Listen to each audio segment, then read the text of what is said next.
السلام الملكي.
السلام عليكم ورحمة الله وبركاته. صبحكم الله بالخير. صلوا على النبي. As an announcement for our English speaker guests and speakers for today, please note that the first part of this forum will be held in Arabic, so please do utilize the headset that you've got to stay with us, stay tuned in English, as well as note that the second part of the forum will be in English. وحياكم الله أصحاب السمو، أصحاب المعالي، أصحاب السعادة، ضيوفنا الكرام. هلا بكم كلكم جميعكم، يا هلا وسهلا فيكم في يوم مشرق من أيام وطننا العزيز. يوم نشهد فيه مرحلة جديدة من مراحل تطور ونماء نفط المستقبل السعودي المتمثل في البيانات المفتوحة. نتكلم على مرحلة عظيمة كبيرة رهيبة. اليوم نستمع ونتعرف على أرقام، نتعرف على معلومات تثري لنا أهمية البيانات المفتوحة، إدارتها، حوكمتها، وحتى الاستثمار فيها، ومدى انعكاسها على نهضة بلدنا والارتقاء بإذن واحد أحد بها إلى مصاف الاقتصادات العالمية في مجال البيانات في إطار رؤية حكيمة طموحة، رؤية السعودية 2030. هذا المنتدى نتيجة تعاون حتمي بناء ما بين الهيئة السعودية للذكاء الاصطناعي للبيانات، اليوم بيانات، للبيانات والذكاء الاصطناعي سدايا، وأيضاً برنامج التحول الوطني، أحد البرامج الطموحة لرؤية السعودية 2030. ما حوقفكم، بسم الله. حياكم الله في المنتدى، وبالتأكيد نستهل حفلنا اليوم بكلمة معالي مدير مركز المعلومات الوطني في الهيئة السعودية للبيانات والذكاء الاصطناعي سدايا، الدكتور عصام بن عبد الله الوقيت، ليتفضل مشكورا.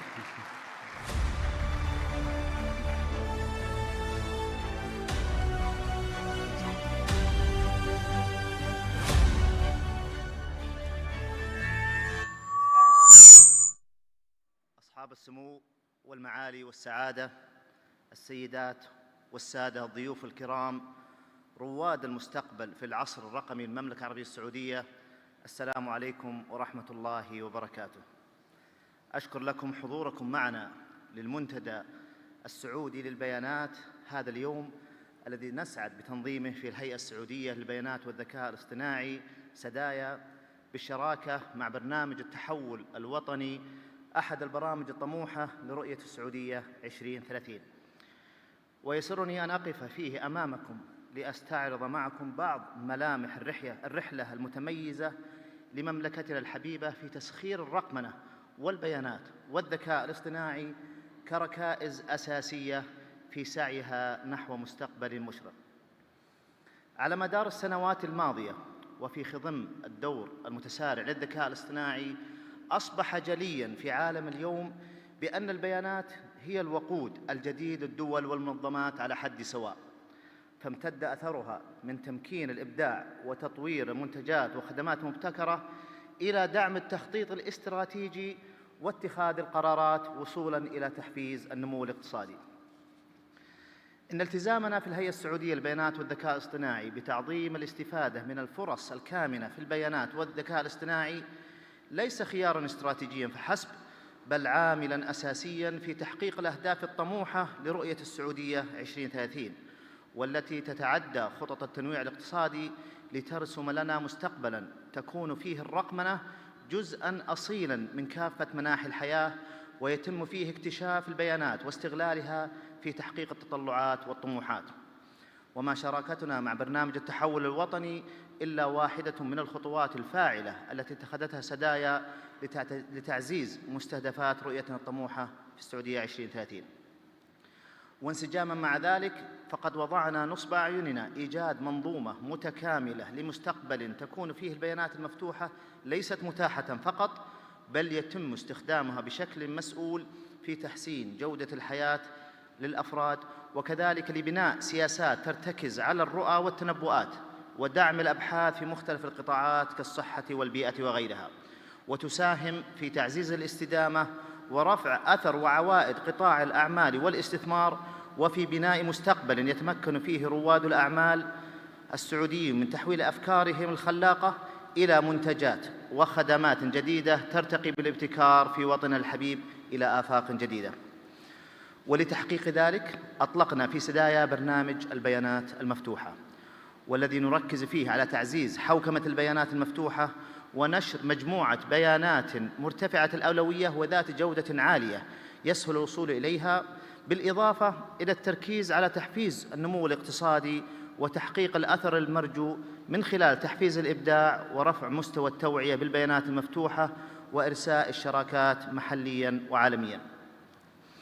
وتظهر اليوم جهود الهيئة جلية في العديد من المجالات، ومنها الأطر التشريعية والسياسات والأنظمة، كسياسات حوكمة البيانات الوطنية وسياسة البيانات المفتوحة، والتي تدفع في البيانات في منظمات القطاعين العام والخاص نحو مستوى جديد من الأولوية، وتمكن هذه المنظمات من تنفيذ توجهات البيانات فيها بما يضمن لها تحقيق أعلى قيمة ممكنة منها، وتجسد كافة هذه الجهود المترابطة طريقاً سريعاً يقطع أرجاء المملكة، محطماً الحواجز أمام البيانات المفتوحة، وموفراً الأدوات الضرورية لتحويل برنامج البيانات المفتوحة إلى واقع ملموس.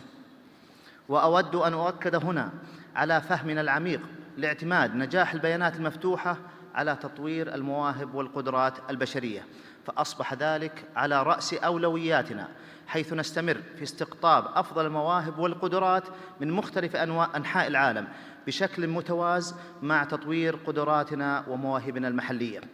وأشير هنا إلى داتاثون البيانات المفتوحة الذي اختتم بنجاح مؤخراً، وشارك فيه 200 من الطلاب والطالبات والرواد الخريجين من مختلف تخصصات البيانات، وشهد مشاركة محلية ودولية لافتة عكست موقع المملكة العالمي. وبموازاة ذلك أطلقنا في مدينة الرياض برنامجاً تدريبياً في مجال البيانات المفتوحة استهدف تأهيل أكثر من 100 متخصص من أكثر من 30 جهة حكومية، مما يعكس تصميمنا الراسخ على تطوير القدرات وبناء الخبرات في هذا المجال الهام. الحضور الكرام، نتطلع في سدايا إلى آفاق أرحب في شراكاتنا الناجحة مع برنامج التحول الوطني من أجل إطلاق شراكات استراتيجية جديدة وحلول أعمال ذكية تدعم الأهداف الاستراتيجية لرؤية المملكة العربية السعودية 2030 المسندة إلى برنامج التحول الوطني لتمكين التحول الرقمي في المملكة. ومع كل هذا فإن رحلتنا لا تتوقف هنا، فإذا كانت البيانات كما أسلفنا هي وقود هذا العصر، فإن البيانات المفتوحة هي أحد أهم منتجاتها لتحقيق النمو والأثر الاقتصادي المرجو. إن المستقبل الذي نسعى إليه والذي تؤدي فيه البيانات المفتوحة دورا محوريا في خلق بيئة للإبداع يعتمد على الثقة في هذه البيانات. إن الثقة في هذا السياق هامة، بل هامة جدا. وبينما لا ينقطع سعينا لتعزيز تشارك البيانات عبر منظومة ككل، فإننا مدركون لحجم المسؤولية المترتبة على ذلك في حماية البيانات وضمان خصوصيتها والاستخدام الأخلاقي لها.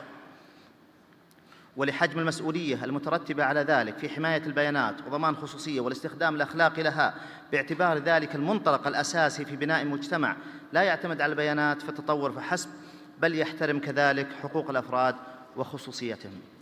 في الختام، فإن هذا المنتدى الذي نتشارك فيه الطموح مع الزملاء في برنامج التحول الوطني هو أكثر من مجرد تجمع للعقول النيرة بما يمثله من شاهد على التزامنا الكامل لمستقبل تقوده البيانات. فدعونا ننتهز معا الفرص الواعدة التي تمثلها البيانات المفتوحة ونواجه تحدياتها وأنظارنا إلى الأمام نحو مستقبل مزدهر ومستدام لوطننا الحبيب. أكرر شكري لكم، والسلام عليكم ورحمة الله وبركاته.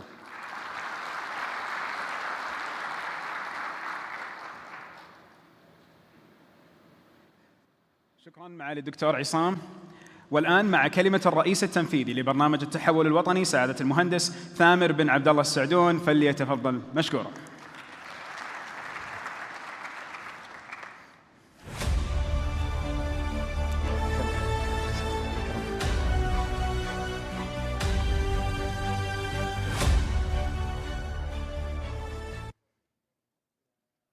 بسم الله الرحمن الرحيم، والصلاة والسلام على أشرف الأنبياء والمرسلين سيدنا ونبينا محمد وعلى آله وصحبه أجمعين. أصحاب السمو، أصحاب المعالي والسعادة، ضيوفنا الكريم، السلام عليكم ورحمة الله وبركاته. يسرني في هذا اليوم أن أرحب بكم حضورنا الكريم في المنتدى السعودي للبيانات، ونوجه شكري وتقديري لشركاء النجاح في الهيئة السعودية للبيانات والذكاء الاصطناعي على ما يبذلونه من جهود مشكورة لتحقيق الأهداف الوطنية المشتركة والارتقاء بوطننا الغالي. ولا يخفى عليكم أن برنامج التحول الوطني هو أول برامج تحقيق رؤية السعودية 2030، والقائم على تحقيق 35% من أهدافها الاستراتيجية. ويسعى البرنامج لتطوير البنية التحتية اللازمة وتهيئ البيئة الممكنة للقطاع العام والخاص وغير الربحي لتحقيق رؤية المملكة 2030. وانطلاقاً من نهج الشفافية الذي انتهجته قيادتنا الرشيدة في رؤية 2030، أسند لبرنامج التحول الوطني هدف تعزيز الشفافية في جميع القطاعات الحكومية، ويشمل ذلك الشفافية في الأداء الحكومي، الشفافية في المهام والمسؤوليات، الشفافية في الأهداف الحكومية، بالإضافة إلى توفير البيانات الحكومية المفتوحة وتقييم موثوقيتها وملائمتها. ومن المعلوم حضورنا الكريم أن تحقيق أي هدف يتطلب التعاون البناء والعمل المشترك المتكامل. فقد سعينا في برنامج التحول الوطني من خلال الشراكة مع سدايا إلى بحث كافة سبل التعاون وإطلاق شراكات استراتيجية مثمرة وحلول أعمال ذكية تدعم رؤية المملكة 2030 وتحقق أهدافها الاستراتيجية، وذلك من خلال تطوير مبادرات رقمية نوعية في مجال البيانات والذكاء الاصطناعي. نجني اليوم ولله الحمد بعضاً من ثمارها بإطلاق أول مؤشر وطني للبيانات والنسخة المطورة من منصة البيانات المفتوحة ومنصة جديدة لحوكمة البيانات.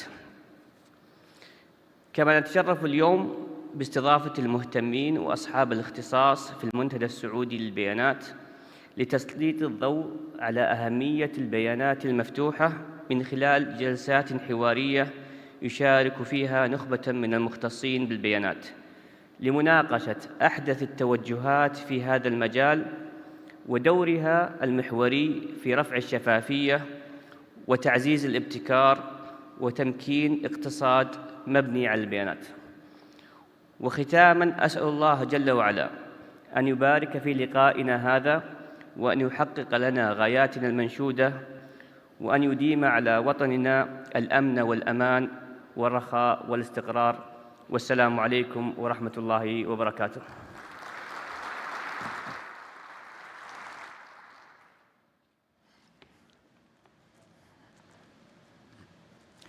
شكراً سعادة المهندس ثامر.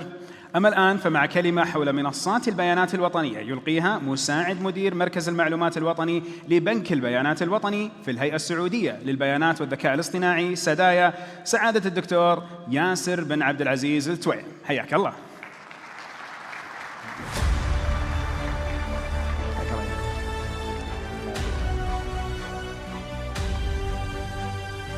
أصحاب السمو، أصحاب المعالي، أصحاب السعادة، الحضور الكريم، السلام عليكم ورحمة الله وبركاته. ضمن إطار جهود الهيئة السعودية للبيانات والذكاء الاصطناعي في الارتقاء بأجندة البيانات في المملكة، قامت الهيئة بتطوير مجموعة من منصات البيانات المترابطة التي تهدف إلى تحسين أو تعزيز عملية مشاركة البيانات في المملكة وتحسين جودتها وقابلية استكشافها والمساهمة في بناء اقتصاد رقمي قائم على البيانات. واسمحوا لي أيها الحفل الكريم أن أدعو زملائي المهندس عبد الرحمن المنصور والمهندس فهد المدرع للتعريف بهذه المنصات. أولى هذه المنصات قناة التكامل الحكومية.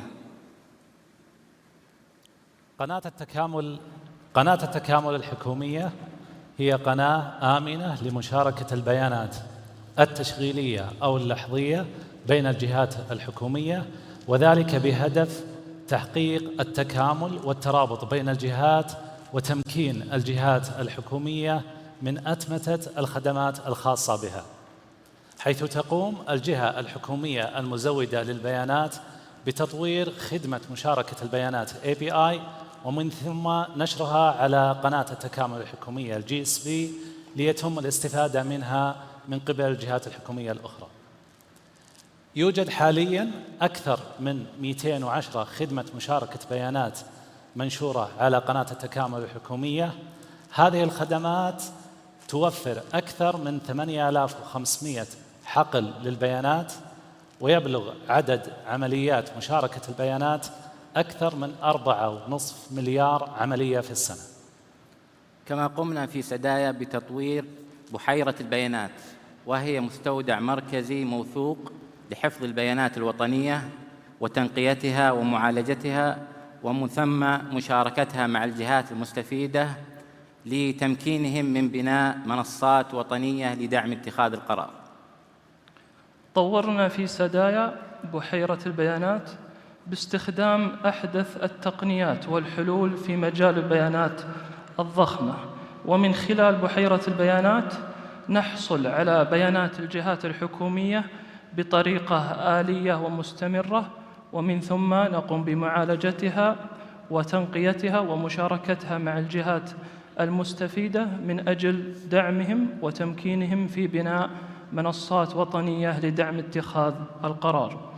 بحيرة البيانات تستخدم لمشاركة البيانات التحليلية، وتعد حالياً مصدر البيانات لعدد من منصات دعم اتخاذ القرار في سدايا والجهات الحكومية الأخرى.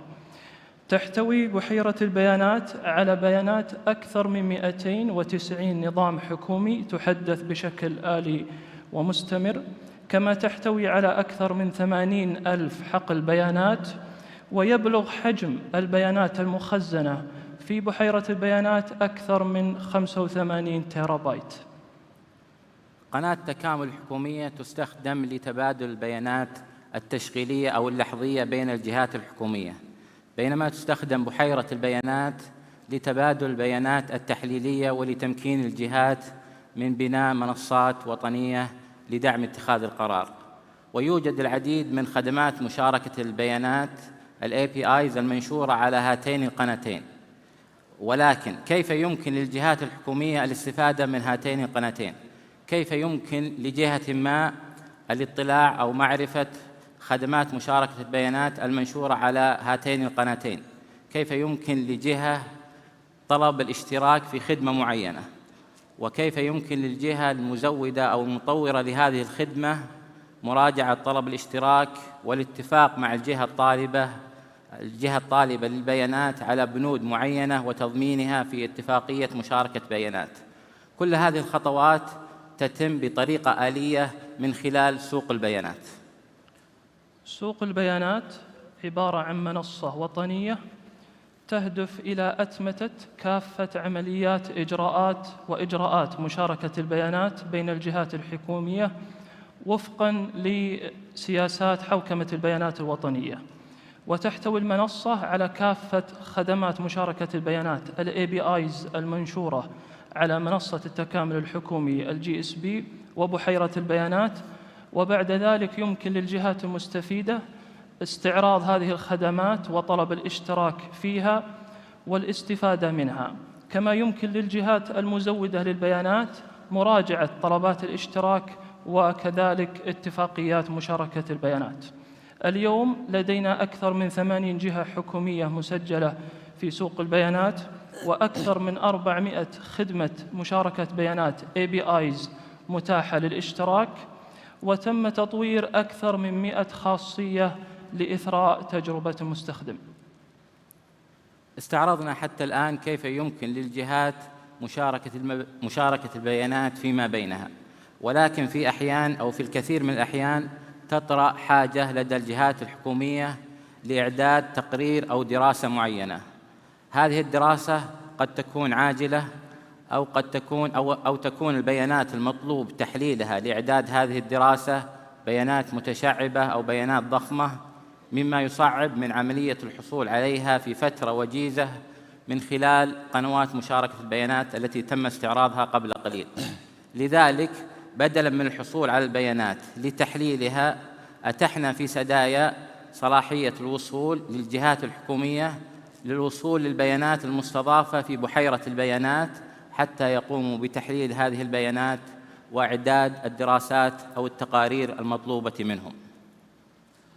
معامل تحليل البيانات هي معامل آمنة تمكن المستفيدين من موظفي الجهات الحكومية من الوصول إلى بيئة مجهزة بأحدث تقنيات تحليل البيانات والذكاء الاصطناعي، وذلك لاستكشاف البيانات وتحليلها وإصدار التقارير المطلوبة منهم. إتاحة هذه المعامل للجهات الحكومية يتم وفقاً لقواعد حوكمة استخدام معامل البيانات الصادرة من مكتب إدارة البيانات الوطنية. معامل تحليل البيانات تم إنشاؤها حديثاً، وتمكنت 10 جهات حكومية من الاستفادة من معامل تحليل البيانات، وذلك من خلال أكثر من 30 من محللي البيانات قاموا بإصدار أكثر من 50 تقرير. بعد أن اطلعنا على آلية مشاركة البيانات بين الجهات في المملكة وآلية الوصول للبيانات المستضافة في بحيرة البيانات، يبقى السؤال المهم: كيف يمكن لمحللي البيانات ومحللي الأعمال فهم هذه البيانات لتحليلها وتعظيم القيمة الكامنة والمستفادة من هذه البيانات؟ لذا أيضاً كيف يمكن للجهات الحكومية أو كيف يمكن لي معرفة الجهة الحكومية التي تعد المصدر الصحيح لبيانات المدن مثلاً، حتى أقوم بطلب هذه البيانات من الجهة لضمان الحصول على بيانات دقيقة وبيانات محدثة؟ كيف يمكن للجهات الحكومية معرفة أو الاطلاع على المعايير الفنية الخاصة بالبيانات حتى تقوم باستخدامها عند تخزين البيانات أو عند مشاركتها مع الجهات الأخرى؟ كل هذه الأسئلة يتم الإجابة عليها من خلال فهرس البيانات الوطني.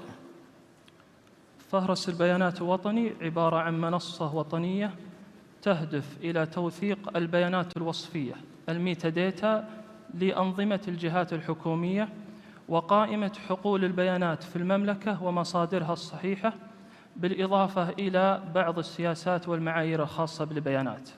بعد أن يتم رفع كافة البيانات الوصفية على هذه المنصة، يمكن لمحللي الأعمال ومحللي البيانات الاستفادة من هذه المنصة وفهم البيانات ومعرفة الاستخدام الصحيح للبيانات.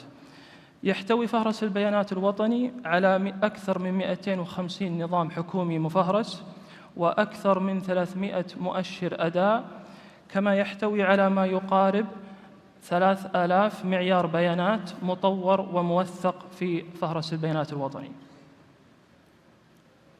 وأخيراً، ونظراً لأهمية البيانات المفتوحة، قمنا في سدايا مؤخراً بتطوير النسخة الجديدة من المنصة الوطنية للبيانات المفتوحة.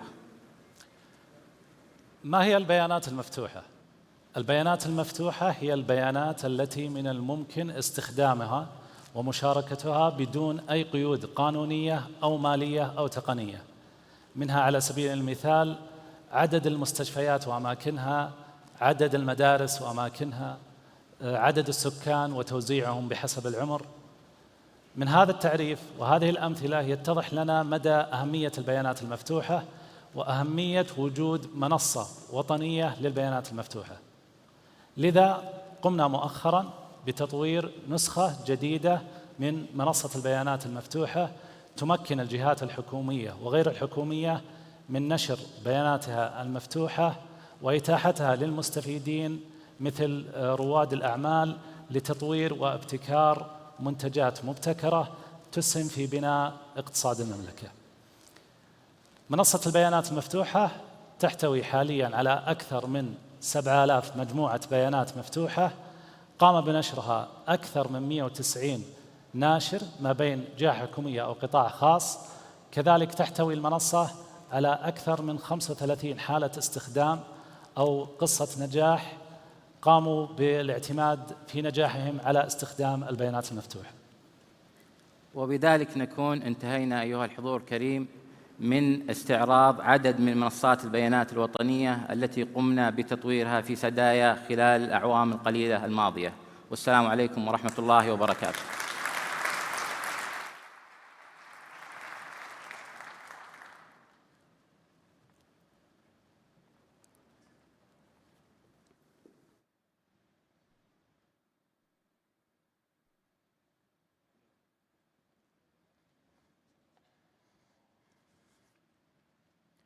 شكرا سعادة الدكتور ياسر والمقدمين الأعزاء. أما الآن أدعو أصحاب المعالي من أماكنكم معالي رئيس الهيئة السعودية للبيانات والذكاء الاصطناعي سدايا دكتور عبد الله بن شرف الغامدي، معالي مدير مركز المعلومات الوطني دكتور عصام بن عبد الله الوقيت، معالي محافظ هيئة الحكومة الرقمية المهندس أحمد بن محمد الصويان، والرئيس التنفيذي لبرنامج التحول الوطني مهندس ثامر بن عبد الله السعدون، لتدشين منصة البيانات المفتوحة من خلال تركيب القطعة المكملة للشعار أمامكم.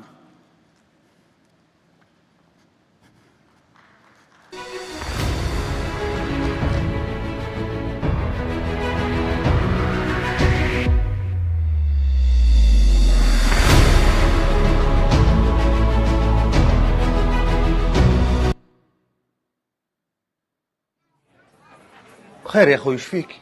أخوي شفت الشارع اللي ورا حارتنا ذي اللي مليان وحي، قلت بسم الله وفتحت لي كافي. أنتظر يوم يومين ثلاثة أسبوع ما جاء أحد، والغريب في الموضوع إني أطلع ألاقي طابور المحلات اللي جنبي واصل لين بابي. 3 شهور وقفلت، وحتى الشارع الثاني الحي المتقاطع معه اللي كله سيارات فتحت لي فيه مطعم، ونفس الشيء يتكرر معي. أنتظر يجيني زبون. مرة فرحت جاني زبون طلع يبي دورة المياه، كلها كم شهر وقفلت المشروع. طيب يا أخي ما جربت المغاسل؟ ترى والله فيها خير. فتحت مغسل أنا وواحد من أخوياي، ويا الله تخارجنا من المشروع وقبلنا المحل. يا أخوي شوف الكافي ذا مليان طول اليوم زباين. أنا شفت رأية الكافي تحت، ودي أسألها وش السر اللي مسويته، بسألها. يعطيك العافية. الله يعافيك. محلكم كيف ناجح زي كذا؟ قبل ما تفتح وتخسر اطلب البيانات المفتوحة، دراسة السوق وأكثر، بيانات تقود المستقبل.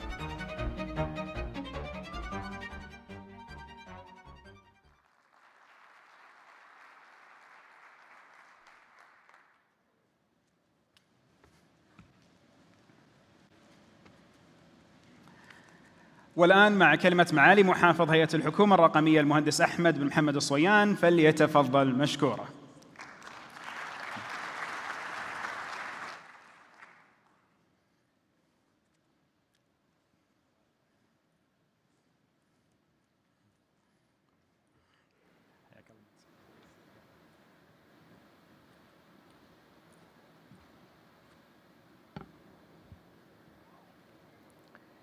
أصحاب السمو والمعالي والسعادة، الحضور الكريم، السلام عليكم ورحمة الله وبركاته.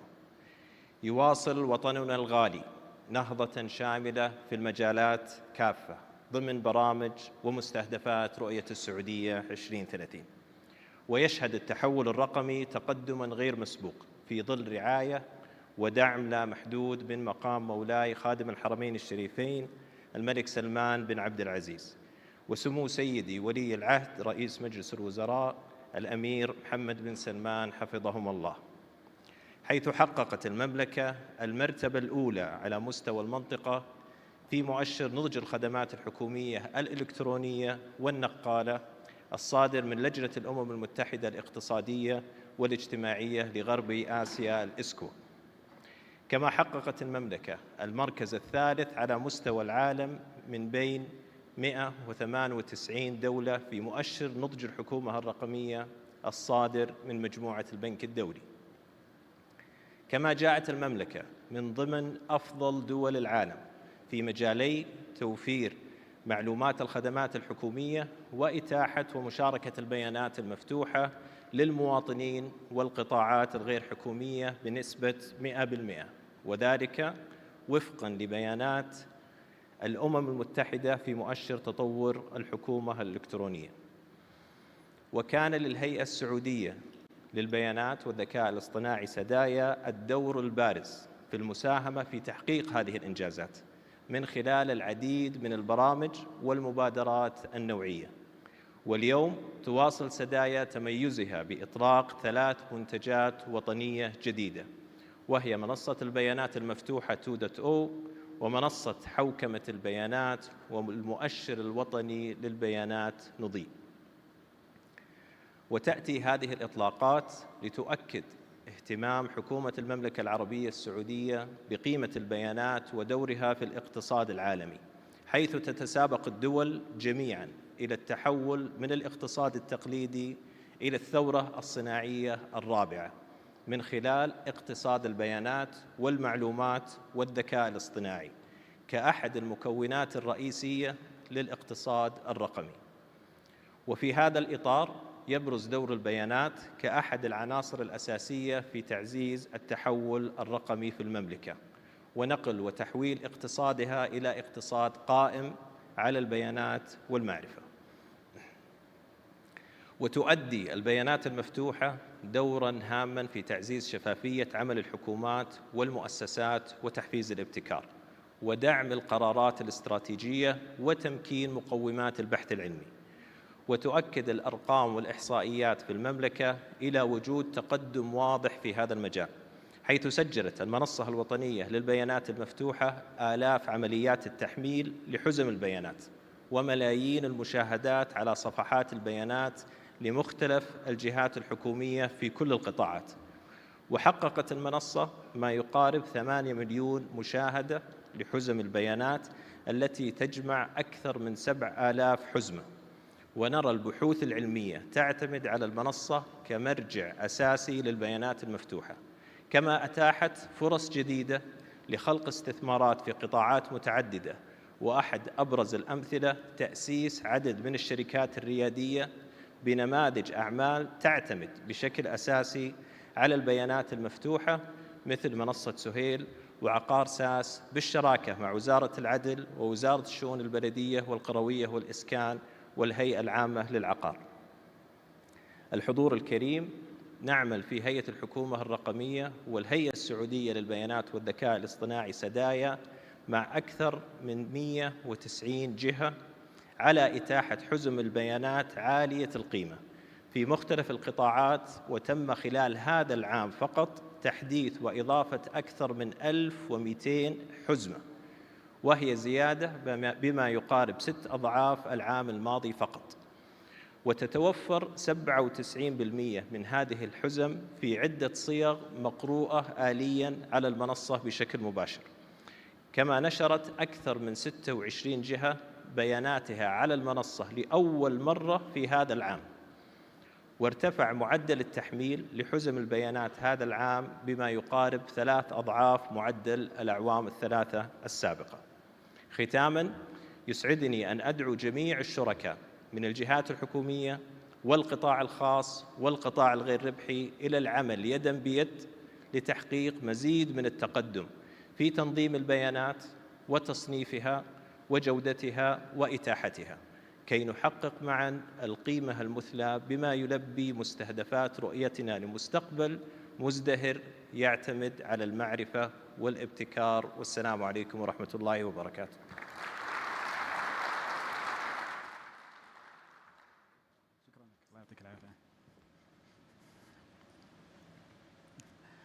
شكرا معالي المهندس أحمد. وأدعو الآن الرئيس التنفيذي لبرنامج رفع جودة وإدارة البيانات الوطنية في الهيئة السعودية للبيانات والذكاء الاصطناعي سعادة الأستاذ مشعل بن عبد الله السرحان إلى إلقاء كلمته عن المؤشر الوطني للبيانات نضيء.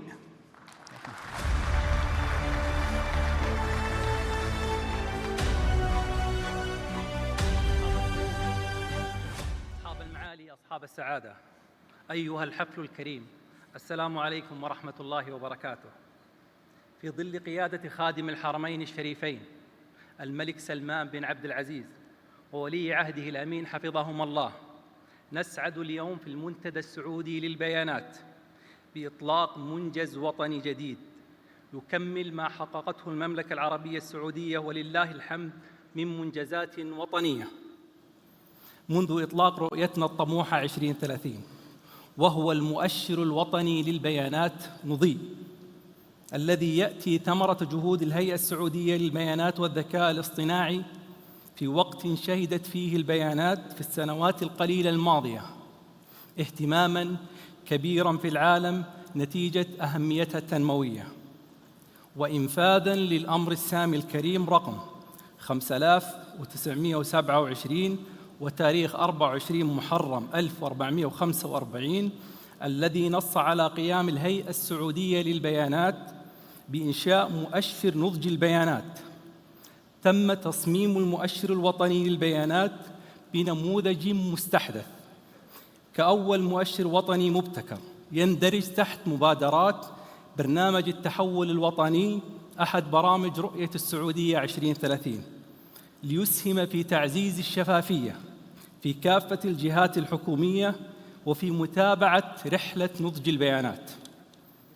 أيها الحفل الكريم، اسمحوا لي أن آخذكم بمراحل وثلاث محطات سوف نتكلم خلالها عن المؤشر الوطني للبيانات.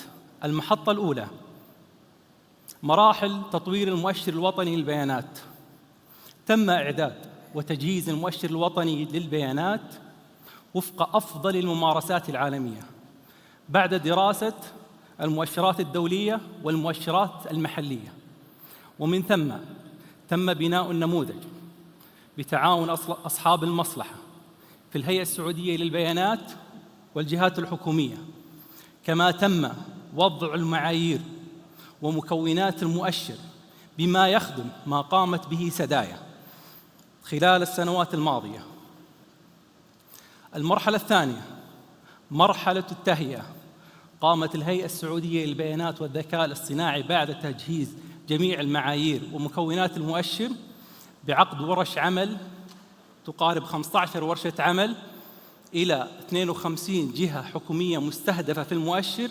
تم تدريب قرابة 189 متدرب من الجهات الحكومية المشمولة في القياس، كما تم عمل ورش عمل افتراضية عددها 12 ورشة عمل، ولا زالت ورش العمل قائمة إن شاء الله.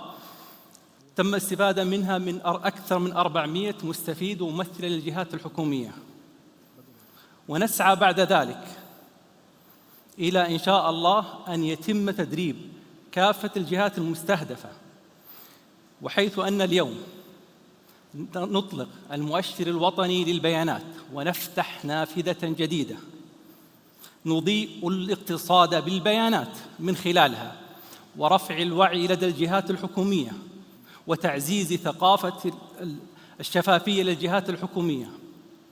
تأتي بعد ذلك المرحلة الأخرى، وهي دور الجهات الحكومية في التقديم على الاستبيان ووضع المعايير الخاصة به ومعايير القبول.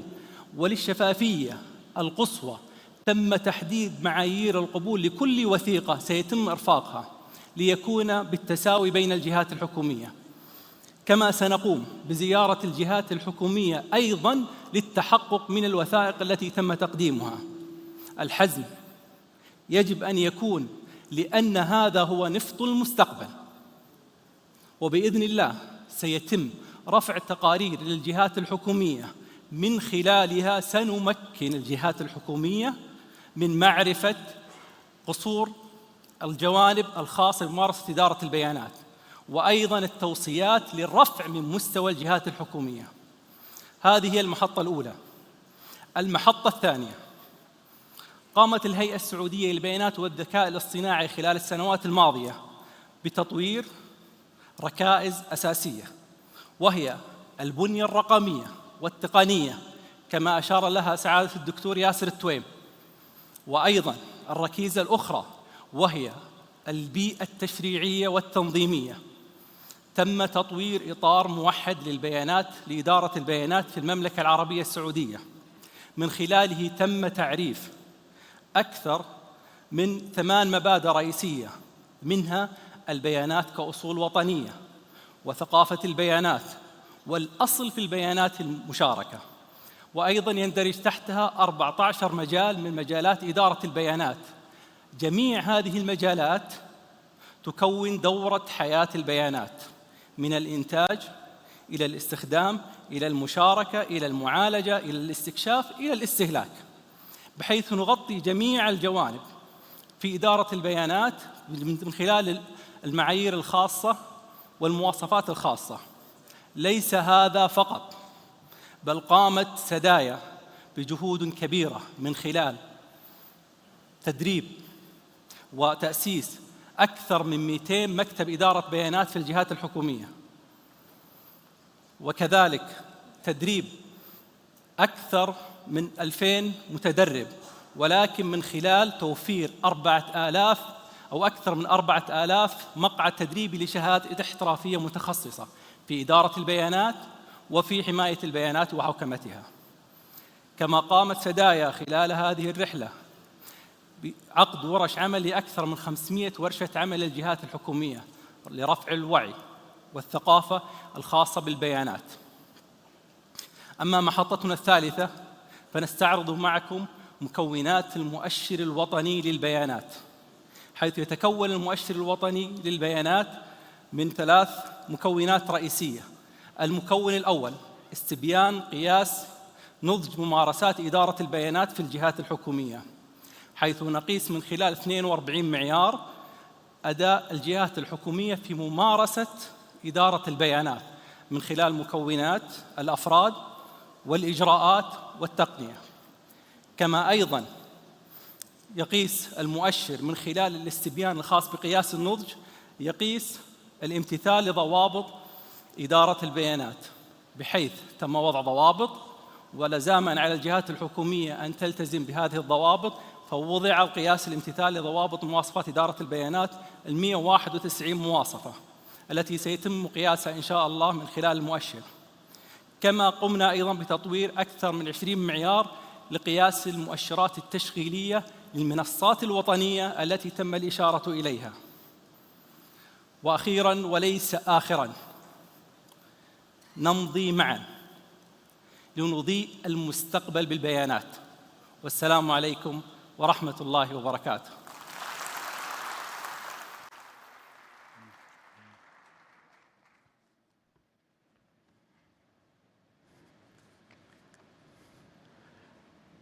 شكراً لك. والآن أدعو أصحاب المعالي للمنصة. معالي مدير مركز المعلومات الوطني دكتور عصام بن عبد الله الوقيت، معالي محافظ هيئة الحكومة الرقمية المهندس أحمد بن محمد الصويان، والرئيس التنفيذي لبرنامج التحول الوطني مهندس ثامر بن عبد الله السعدون، لتدشين المؤشر الوطني للبيانات نضيء من خلال وضع بصمة اليد على المكعب أمامكم.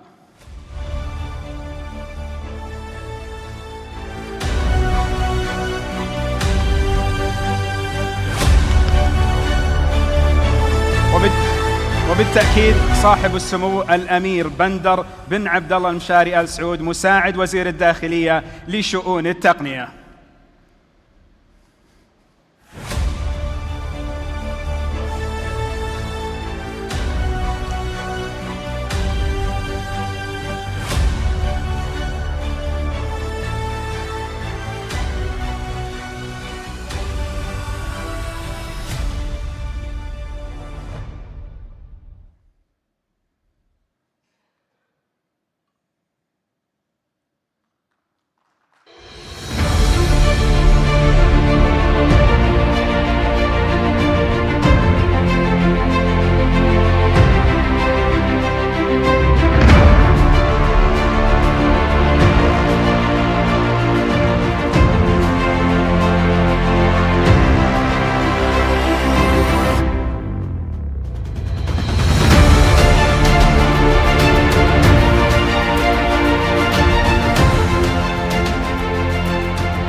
الفيديو.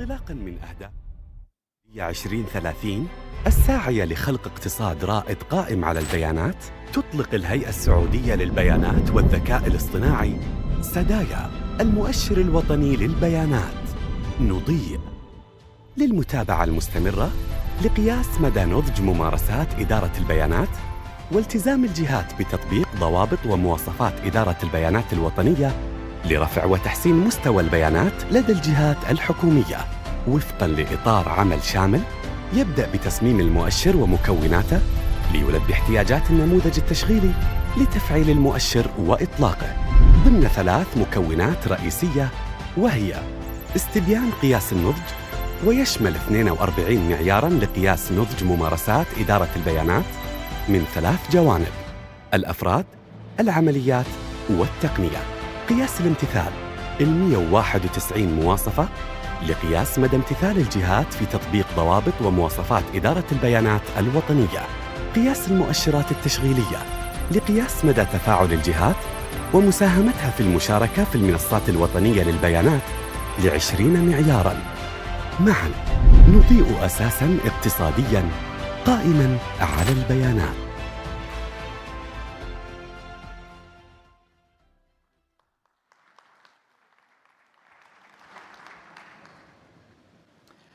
نبارك هذا التدشين. والآن للتعرف أكثر على منصة حوكمة البيانات، اسمحوا لي بدعوة الرئيس التنفيذي لحوكمة البيانات الوطنية في الهيئة السعودية للبيانات والذكاء الاصطناعي سدايا، سعادة الأستاذة بسمة بنت سالم السبيعي.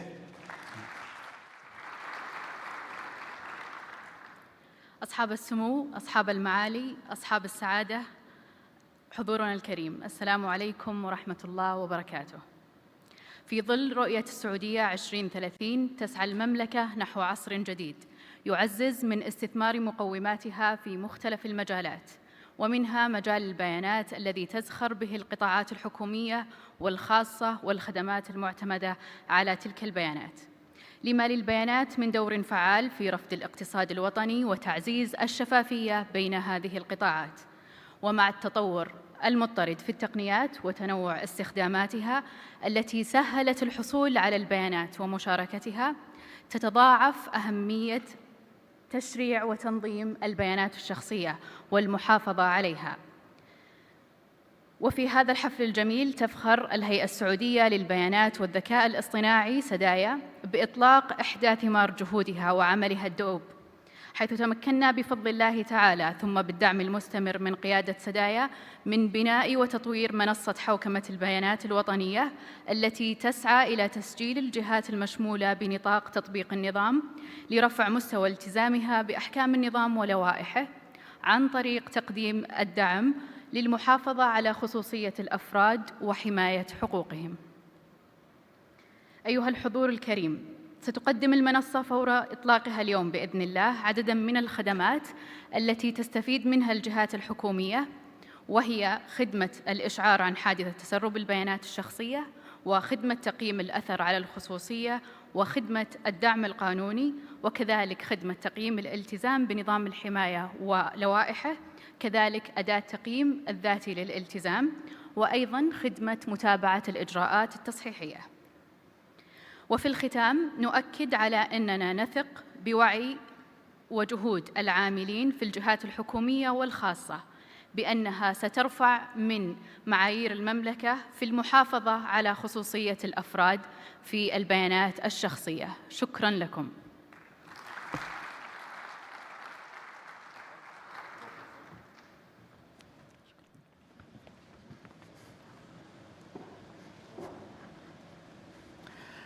أدعو الآن أصحاب المعالي والسعادة من أماكنكم معالي مدير مركز المعلومات الوطني دكتور عصام بن عبد الله الوقيت، معالي محافظ هيئة الحكومة الرقمية المهندس أحمد بن محمد الصويان، والرئيس التنفيذي لبرنامج التحول الوطني مهندس تامر بن عبد الله السعدون، لتدشين منصة حوكمة البيانات من خلال الضغط على الأزرار الماثلة أمامكم.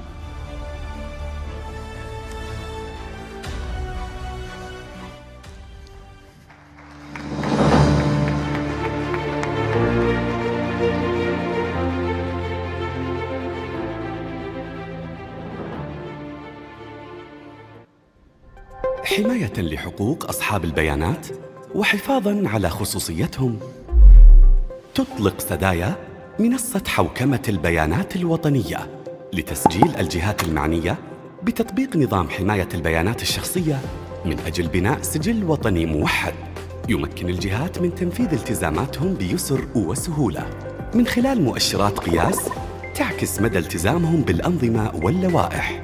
تتيح المنصة خدمة إشعار عن حادثة تسرب البيانات الشخصية، لتقدم الهيئة الدعم اللازم للقيام بالإجراءات التصحيحية لحماية البيانات الشخصية، خدمة تقييم الأثر على الخصوصية التي تساعد على تقديم توصيات فورية عند استشعار أي ممارسات تهدد خصوصية الأفراد، خدمة الدعم القانوني للإجابة على جميع الاستفسارات والملاحظات النظامية، أداة التقييم الذاتي لمساعدة الجهات على تحديد مستوى الالتزام وتصحيح الممارسات المخالفة، واستكمالاً لأعمال الهيئة في الإشراف على تطبيق النظام. تضيف سدايا في الإطلاق الثاني خدمة تقييم الالتزام لتعزيز الممارسات الصحيحة وتحديد مجالات عدم الالتزام ومعالجتها، خدمة متابعة الإجراءات التصحيحية لضمان عدم تكرارها وتحقيق أعلى مستويات المسؤولية والشفافية، لنسهم معاً في استمرار مسيرة التحول الرقمي في بلادنا.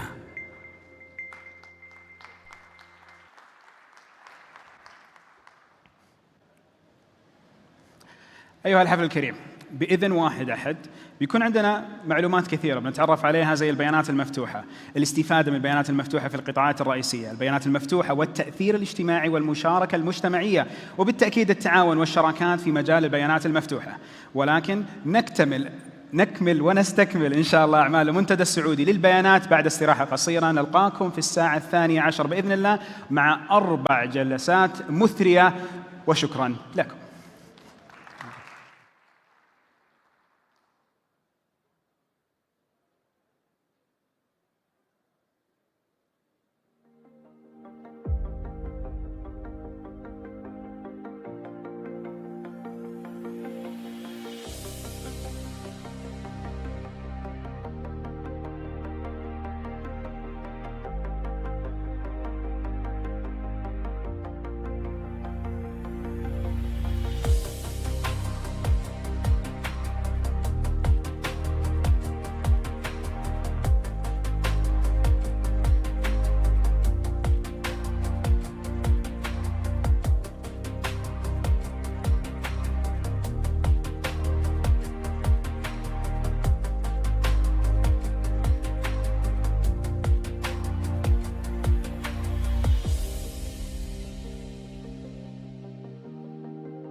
حياكم الله في السعودي.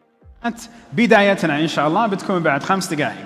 Welcome everybody. We'll be back after 5 minutes, starting our second part of the Saudi Data Forum.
الله يعطيك العافية رب العالمين. أولا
السلام عليكم ورحمة الله وبركاته. حياكم الله من جديد. يا هلا وسهلا مرة ثانية مساكم الله بالخير وبالتأكيد صلوا على النبي.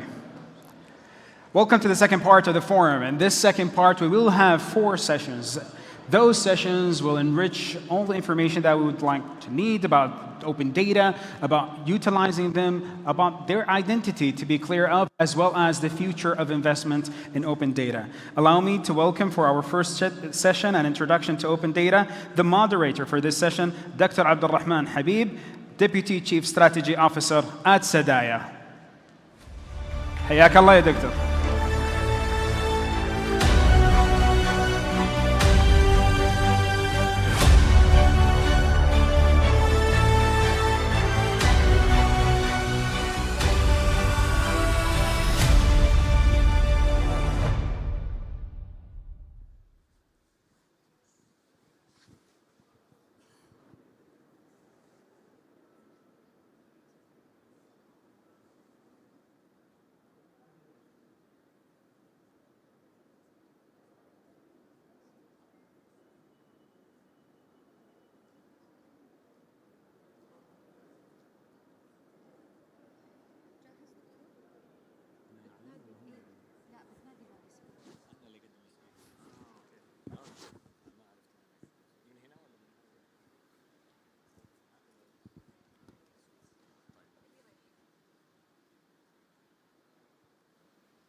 Thank you very much. I would like to welcome Engineer Ali Asiri, a seasonal executive with 23 years, mashallah, plus experience in national digital transformation leader and strategic planning.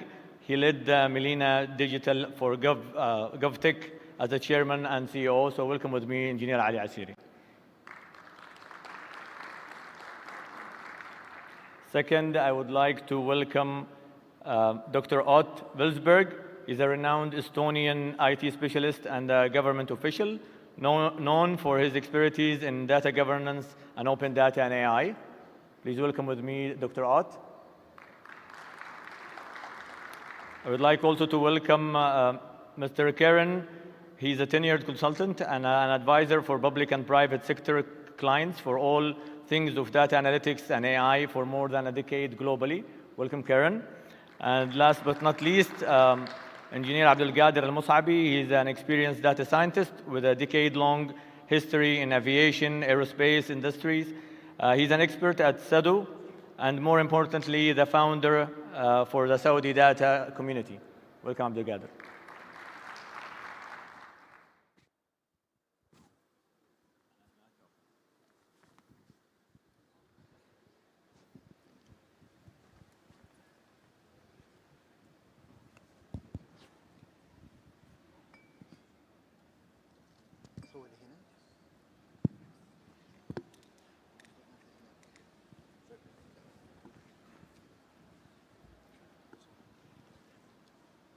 So without further ado, I think we've been talking about a lot of initiatives today and launched multiple programs on data. And today we want to introduce open data and what open data means and how do we perceive it from a local perspective, global perspective, and what's the value and what are the challenges that we have before and what's maybe upcoming.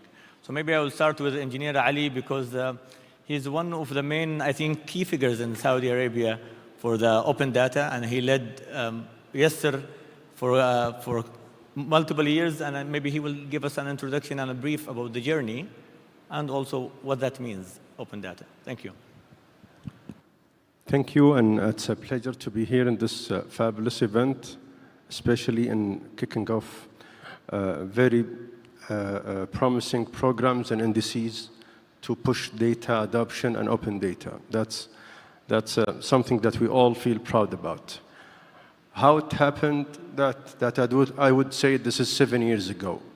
And when we talk about open data, no one that time knows what is open data because even the data concept doesn't exist that time. So we needed to explain what is data and then how open data needs to be forked from this main definition. And it's as usual, need to run through 4 categories: policy, impact, quality, and portal. And that's how we pushed things further. Training was a key, and thanks to the Saudi data community, they supported us. Without fabulous partners that support the mission, we wouldn't be able to achieve what we're achieving today. Very excited to know more about your relationship with the Saudi data community and some of the very interesting stories. But before that, I want to hear from what is open data and how do we define it? So first of all, it's a pleasure to be here. I remember our first data forum back in 2018. Oh my God, amazing if we had that many people as we have here today.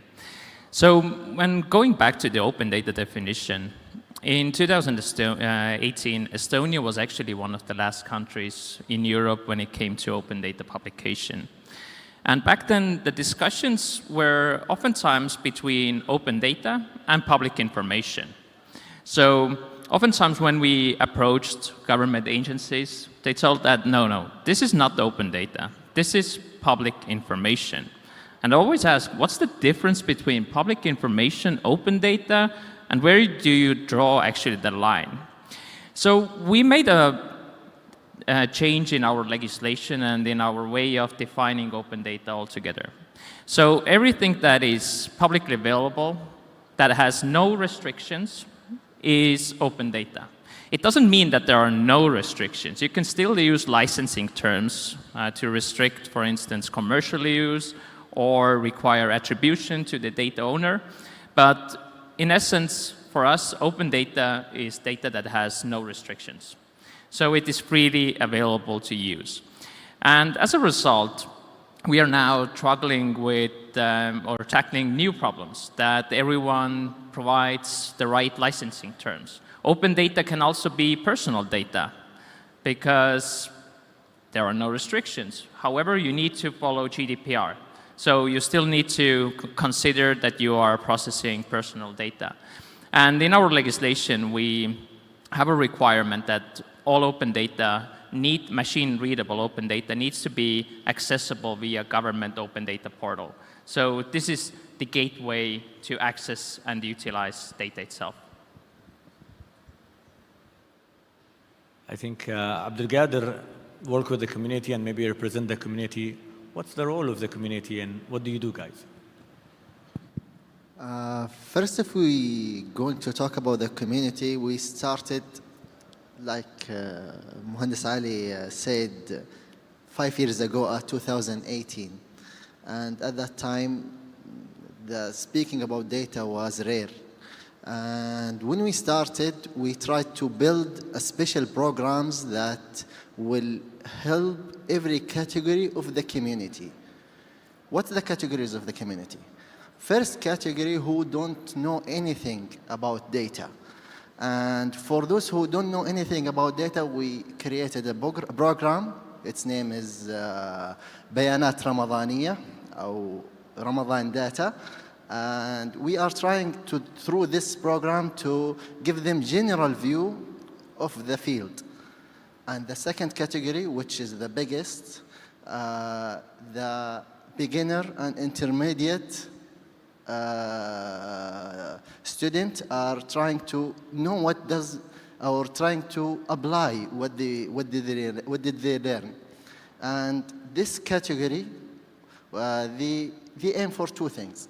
First, to apply what did they learn in a real case. And second, to have a job. So we are trying to do that through a couple of programs like بيانات Open Data Month, like دعم الخريجين, and other programs. Like مدرسة التمكين, which is a boot camp. And the third category, which is the expert. Today I met a lot of experts today. So as an expert, what do we need? As an expert, we need 2 things. We need to be updated what's new in the field. And second, we need to expand our network. For that, we built 2 programs specialized at that, which is Data Community and the Datathon. And so in the community, we are trying to cover every single category, from someone who don't know anything about data to someone expert with different programs. From a consultant perspective, Karen, what that means to you, and how do you utilize that, or what that open data means to consultants and companies? Yeah, thanks for the question. First of all, it's such a wonderful forum to be part of, and congratulations on the launch of the National Data Index and the Data Governance Portal. So I think back to your question about what is open data, the textbook version of that would be, some of the things that Oat has touched upon. Has to be free or charged at a marginal cost, has to be accessible, has to be open to everyone without discrimination, has to be, reshareable, and so on and so forth. But I think if you kind of look below the surface level of what open data may or may not be, with my colleagues from STAIA, from Policy Department in specific, we've kind of looked into what is a common thread that has allowed many countries to be a leader in open data. And what we've found is that there's a very strong institutional and regulatory framework in place. And what I mean by that is open data, the 2 primary actors of open data is the governments that open and make the data accessible to everyone, and you have the people and the businesses that need to benefit and consume the data. Now, with those 2 primary actors, we have to think about how we need to systematically compel the governments to open the data. That's what many governments have done by launching an open data law, right, about 10 years ago and so on. And there has to be a law that also allows citizens to request data from the government, right? So that, so the freedom of information law that has been enacted across the country, that's also a key element of what makes open data successful. And another key thing is that there has to be a very clear law that classifies or clarifies what the data and how the data need to be classified, right, in the form of a law. So these 3 laws collectively allow the governments to classify the data and give the citizens a power to request certain data from the governments and compel the government entities to open the data. At the same time, we also have to make sure that the data that government shares is protected. So, in the case of Kingdom, we enacted PDPL and GDPR in the case of Europe as well. So there has to be also a balancing law that has to protect the privacy, and the personal information of what is shared across the board. So I think having that really robust institutional and regulatory framework, I just talked about these 4 laws, but I'm sure there are more kind of laws that allow us to safely share the data in a way that protects the personal information and privacy and so on. That's really a key milestone of what we see across the leaders in open data, the likes of France, UK, US, Korea, and Estonia as well, and so on. Maybe to recap, my understanding that government agencies collect a lot of data and through their business for their normal use, and you are expecting them to share it on a specific portal where it is available online, easy to access, or maybe no requirement or restriction to access, available openly to be reused, and finally, maybe machine readable and can be used through application or APIs. But I'm dabbling with the idea, why do we do that? We already collected the data for our business. We used it for the business. Now, why do I need to release it online, or what's the value of doing such things? If you want. Well, that's a very important question. So we don't just push agencies, institutions to just publish data sets in the portal. That doesn't bring the value that we're looking for. We're looking for a data set that can be reused to generate an impact. So it's not how much data set you host in the portal, it's how much or how many data sets that's being reused to create an impact. That's how you create the value. And I think if the time allows us, I would mention one very early stage example that we had 7 or 5 years ago, which is where we used to do a data-thon on open data for one of the government agencies, SFDA, Saudi Drug and Food Authority. They had a problem in the images and in the labels where the ingredients and the data, all of them stored in a very certain format, which is a label image on the bottle or on the package. And they had millions and millions and millions of units that they wanted to record. They had a problem to extract the data from the label and store it in a readable way data format. So we created a data-thon, and we grouped all the people knows the open data, and we had SFDA to publish the data, and we had a competition for 3 days. It was supported by also the Saudi data community. And within 3 days, we grouped every single person in the kingdom from all the regions to just do and focus on this problem to solve it. And they solved it within 3 days. The committee had a time that they failed even to decide the best top 3 from all the groups that joined and participated to solve it. And they solved it, and it fixed the problem, and they got the data in a very structured way without paying any single thing. That's the value of open data. When you open a data to solve a problem, when you open a data to seize the momentum, when you open a data to create an opportunity. You just don't open data and say, I opened the data. No, if it's not reused to create a value, an impactful value, it doesn't worth counting. Thank you very much. I think it's very interesting for me to know a real story where actually it happened, where we had the challenge or the project. And in many cases, I heard from many colleagues that, oh, datathons or hackathons, what that means, and maybe what's the value. But here is a true story where the value of making the hackathon, doing the application being transferred into the organization, and they actually used it instead of trying to do a regular type of purchasing or an agreement. But there is a challenge here. How do they maintain such an application, and how the transfer goes into that? And maybe I want to pick also on an international perspective from Dr. Out. How does that happen elsewhere? And maybe what's the benefit and the exposure that you see from your side? So early on, I set up some strategic objectives for the government as well, because oftentimes in the beginning we had the same question. Why should we invest in publication of data? What benefit the government gets? And this is a critical question to answer. For us, it was about maintaining that we can use Estonian language in future as well. So those who don't know, in Estonia we have 1.3 million people. And open data, believe it or not, is a key aspect of maintaining our cultural heritage, and that we can speak, write in Estonian in a decade or later. So developing natural language technologies. Take, for instance, ChatGPT. Natural language resources, corpora for us, is a high-value data set or a category.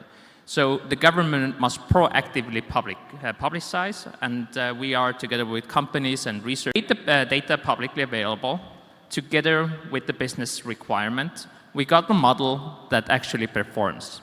In top competitions, we had over 200 entries. So 200 different individuals provided us solutions.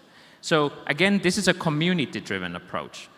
And again, we are talking about how AI and data science and data is changing the world. It truly is. But at the same time, we need to support our companies. We need to support innovation. And today, no major company is operating without the use of open data. And from the government perspective, again, a question, what is your benefit? The government receives more tax revenue. It fosters innovation, so it all comes back in the end. It comes back to us in different forms. How do we measure these forms, and maybe how do you calculate or look at the return of investment? And maybe I like to hear also from Abdelkader, from his perspective, how the community perceives this, and what's the community benefit? And how do they use this and maybe improve or learn or move through their life? Okay, let's start with the story that Engineer Ali gave it to us. Maybe he said it from the perspective of Yasser at that time, that we had a solution. But let's talk from our perspective, which is the community.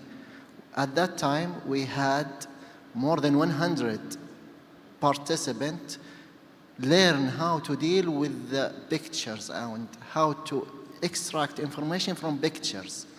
And imagine how this 100 back to their entities and do something new. And day by day, we are trying to improve our programs. Like now, everyone know about International Data Day. In Saudi Data Community, we are making Saudi Data Month. At this Saudi Data Month, there is too many participants came and learned for a couple of weeks. And the end of this month, they are trying to create product or project on the open data. And like Dr. Yasser Twaim said today, the open data platform will create an opportunity for the interested people. That's right. We did it before, and they came up with the good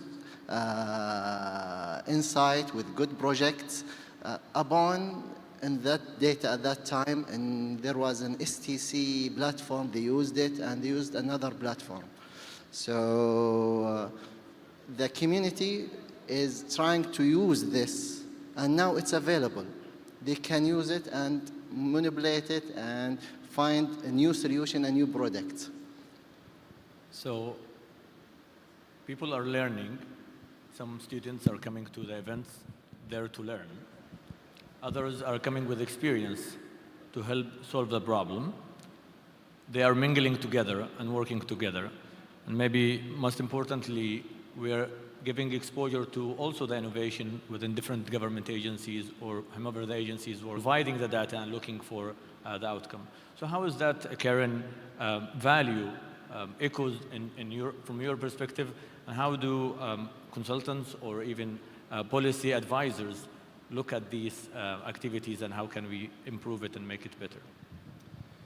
Yeah, I mean, I think open data is nothing really new. The concept has been around for a few decades now of success. We've also seen lots of very successful applications of how open data has made a difference in terms of the economy, social well-being, and so on.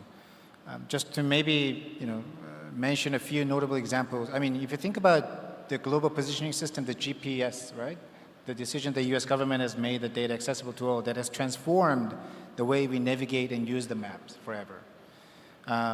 We also have the case of a transport for London, for example. South Korea, they've made available all sorts of different transport data, traffic data.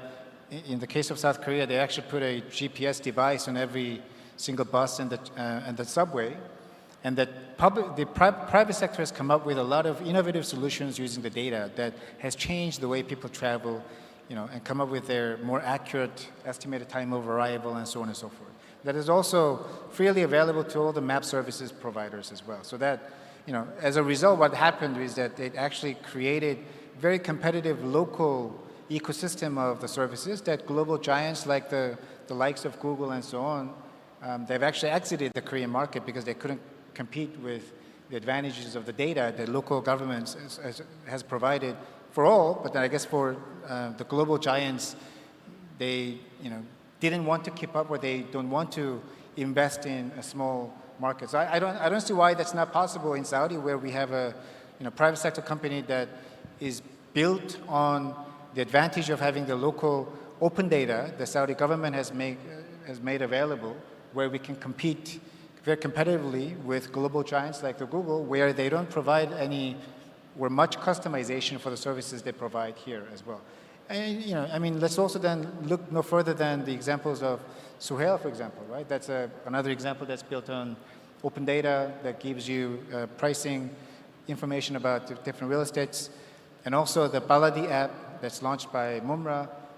They are now providing the commercial license information, which is really valuable insight if you're thinking about opening a business in a particular district, that tells you, what is sort of the trend of the new businesses that are opening and the businesses that are closing. And government, we don't have to really think about, or we don't have to solve every problem for the private sector. They will use the data to innovate and to make use of the data for their own benefit. And that's where a lot of the innovations are also born as well. So some of the open data made its way to new products, better innovation, and also better learning experience for many in the community. At the same time, I think today we're happy to announce multiple announcements from Sadaya. Also, there are multiple companies outside, and in the other sessions, maybe we'll dive more in details in some of the examples like Sohail you mentioned and others. So I'm very excited to hear the rest of it. But what are the challenges? Is there any challenges? And maybe a faster round knowing about the challenges in the past or maybe expected in the future? Engineer Ali. So, challenges, especially in data and open data, doesn't stop. So, when it started, we had challenges. When it progressed very well, we had challenges. When we released an index today, programs, we will have challenges. Challenges will continue to happen. And I think we always need to go to the basics. Why did these challenges happen? And one of, in a very nutshell, in the last 8 years, is how do we approach open data if people don't know data that enough? So we had a very strong journey in creating the awareness of the data structure. And I know a lot of people say that data is the new oil. That time, we used a new analogy that to say data is the new infrastructure, and treat it as an infrastructure that you need to maintain and operate and sustain. And that's how you change the terminology during the journey to fix the challenges. So that's the knowledge challenge that we overcome. Even this challenge will never be fixed with trainings and workshops. It's not enough. Datathons, hackathons, real-world cases. You need to simulate the supply in a very innovative and demanding way to get things happening. So training is very important to come through practical experience, not just through theory and workshops. The third challenge that will continue to happen is how powerful is the data-driven decision-making happening in the organization. If it's perspective, data is not important. If it's data-driven, then the data infrastructure in the agency or the organization need to be very well maintained and high quality. So decision-making need to be based on data so you can carry on. The final one, which is know your 4 categories of data. There is top secure, restricted, and open. And when we say open, it's not just to publish data sets in the portal. It's what is the reusable data sets that will create an impact. So if you publish 1,000 data sets and then by end of the day, only 10 of them is being downloaded 10 million times to be reused in so many applications. That's how you push. And you will see challenges, a lot of challenges happening. So that's number 3, which is the 3 main challenges that will continue to happen and will never stop. As long as you have the tools, the process, the outcomes to maintain, it will continue to get resolved. You mentioned before this session multiple challenges, maybe about cross-border and others, so please elaborate more.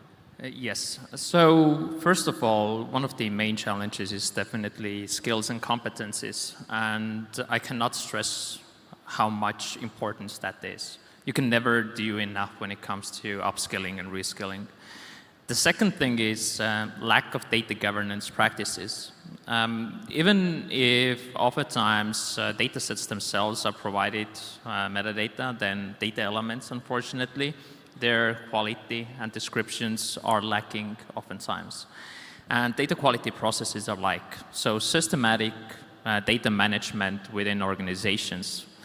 Listen to data users.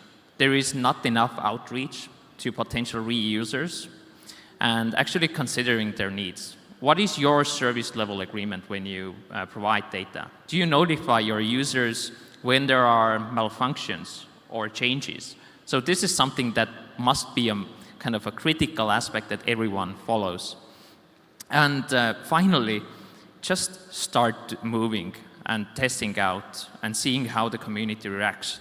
You don't need to wait until everything is certain. I oftentimes see that everyone wants to carry out 10 different impact assessments before publishing data. If you cannot find a reason why data should not be made publicly available, just publish it. I think Abdelkader was very happy about that comment. So I love it. From your perspective, please. Yeah, I love this concept because if we go back how open data was and now there is a big difference. Can elaborate on international exposure as well for the society? Yeah, like I said, we are trying to take one more step. I did talk about the Open Data Month, which was here in Saudi Arabia. At the last year, we said, let's take one more step. It's International Data Month. Let's make it international. So we cooperate with another country, which is Oman. There was a community, which is an AI community at Oman. We cooperate and we did full Open Data Month, Saudi and Omani. And the end of this month, we came with project and product at Saudi Arabia and Oman. If you go at that year, which is last year, and see who's the partner. Here in Saudi Arabia, you can see the STC, Quant, Haraj, and big names. But at Oman, there was no partners.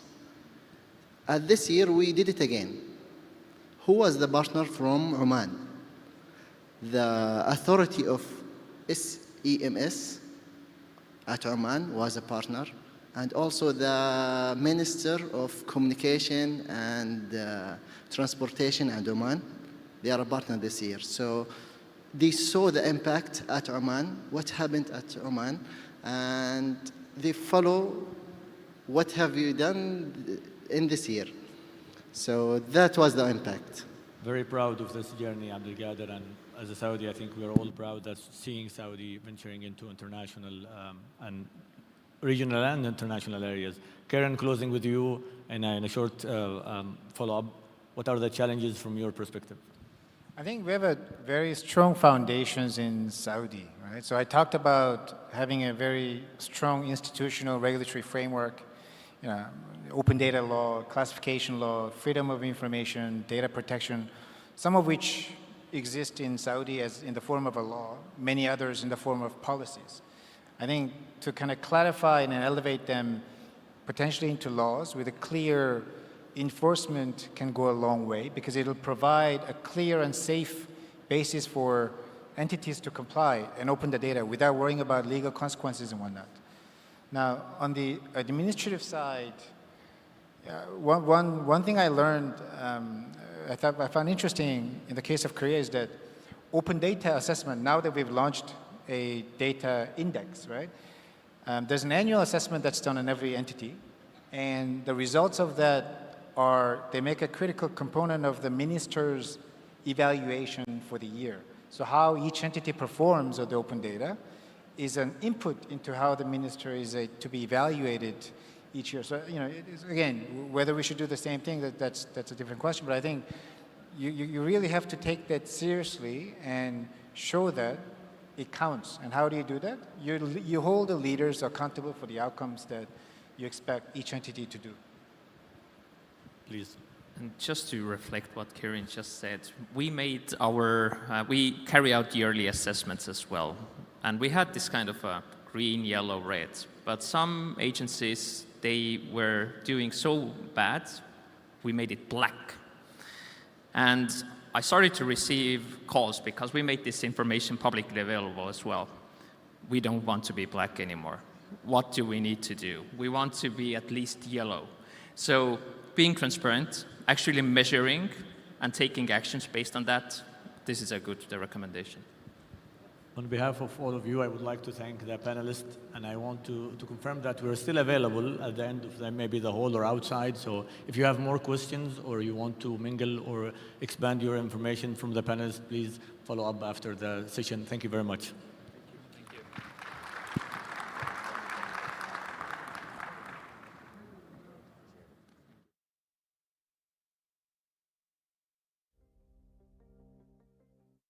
Session. Thank you very much. And of course, now we move on to our next session. And when it comes to open data and utilizing this data, and can it be possible to utilize data to better education, to better the health sector, urban planning and industries? This and other questions that will be answered in our second session for today, leveraging open data in key sectors. Please welcome the moderator of this session, an artificial intelligence consultant at NCAI, Mr. Mohammed Al-Awad, who will be introducing the next panelist, or the panelist of the session. Welcome, Mr. Mohammed. Hayyak Allah.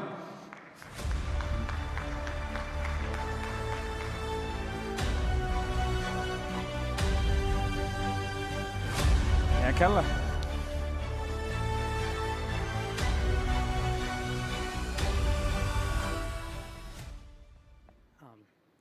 Good afternoon, everyone. In today's digital landscape, data is the new oil, obviously. And to really utilize this open data, Sadaya is making major initiatives today. So we're here to explore how tapping into these valuable resources through open data will fuel these digital sectors. So in this panel, we're hosting some amazing innovators. Mr. Ahmed Bouhamsin is a co-founder and CEO of Quant. Mr. Ahmed.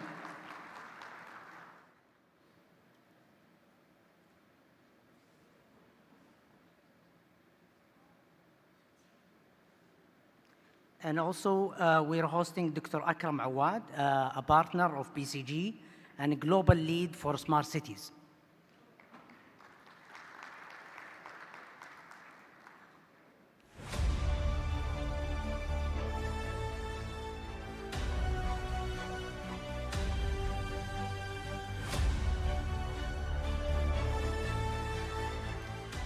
And also, Mr. Mohammed Al Khalil, Senior Executive Director at Digital Government Authority.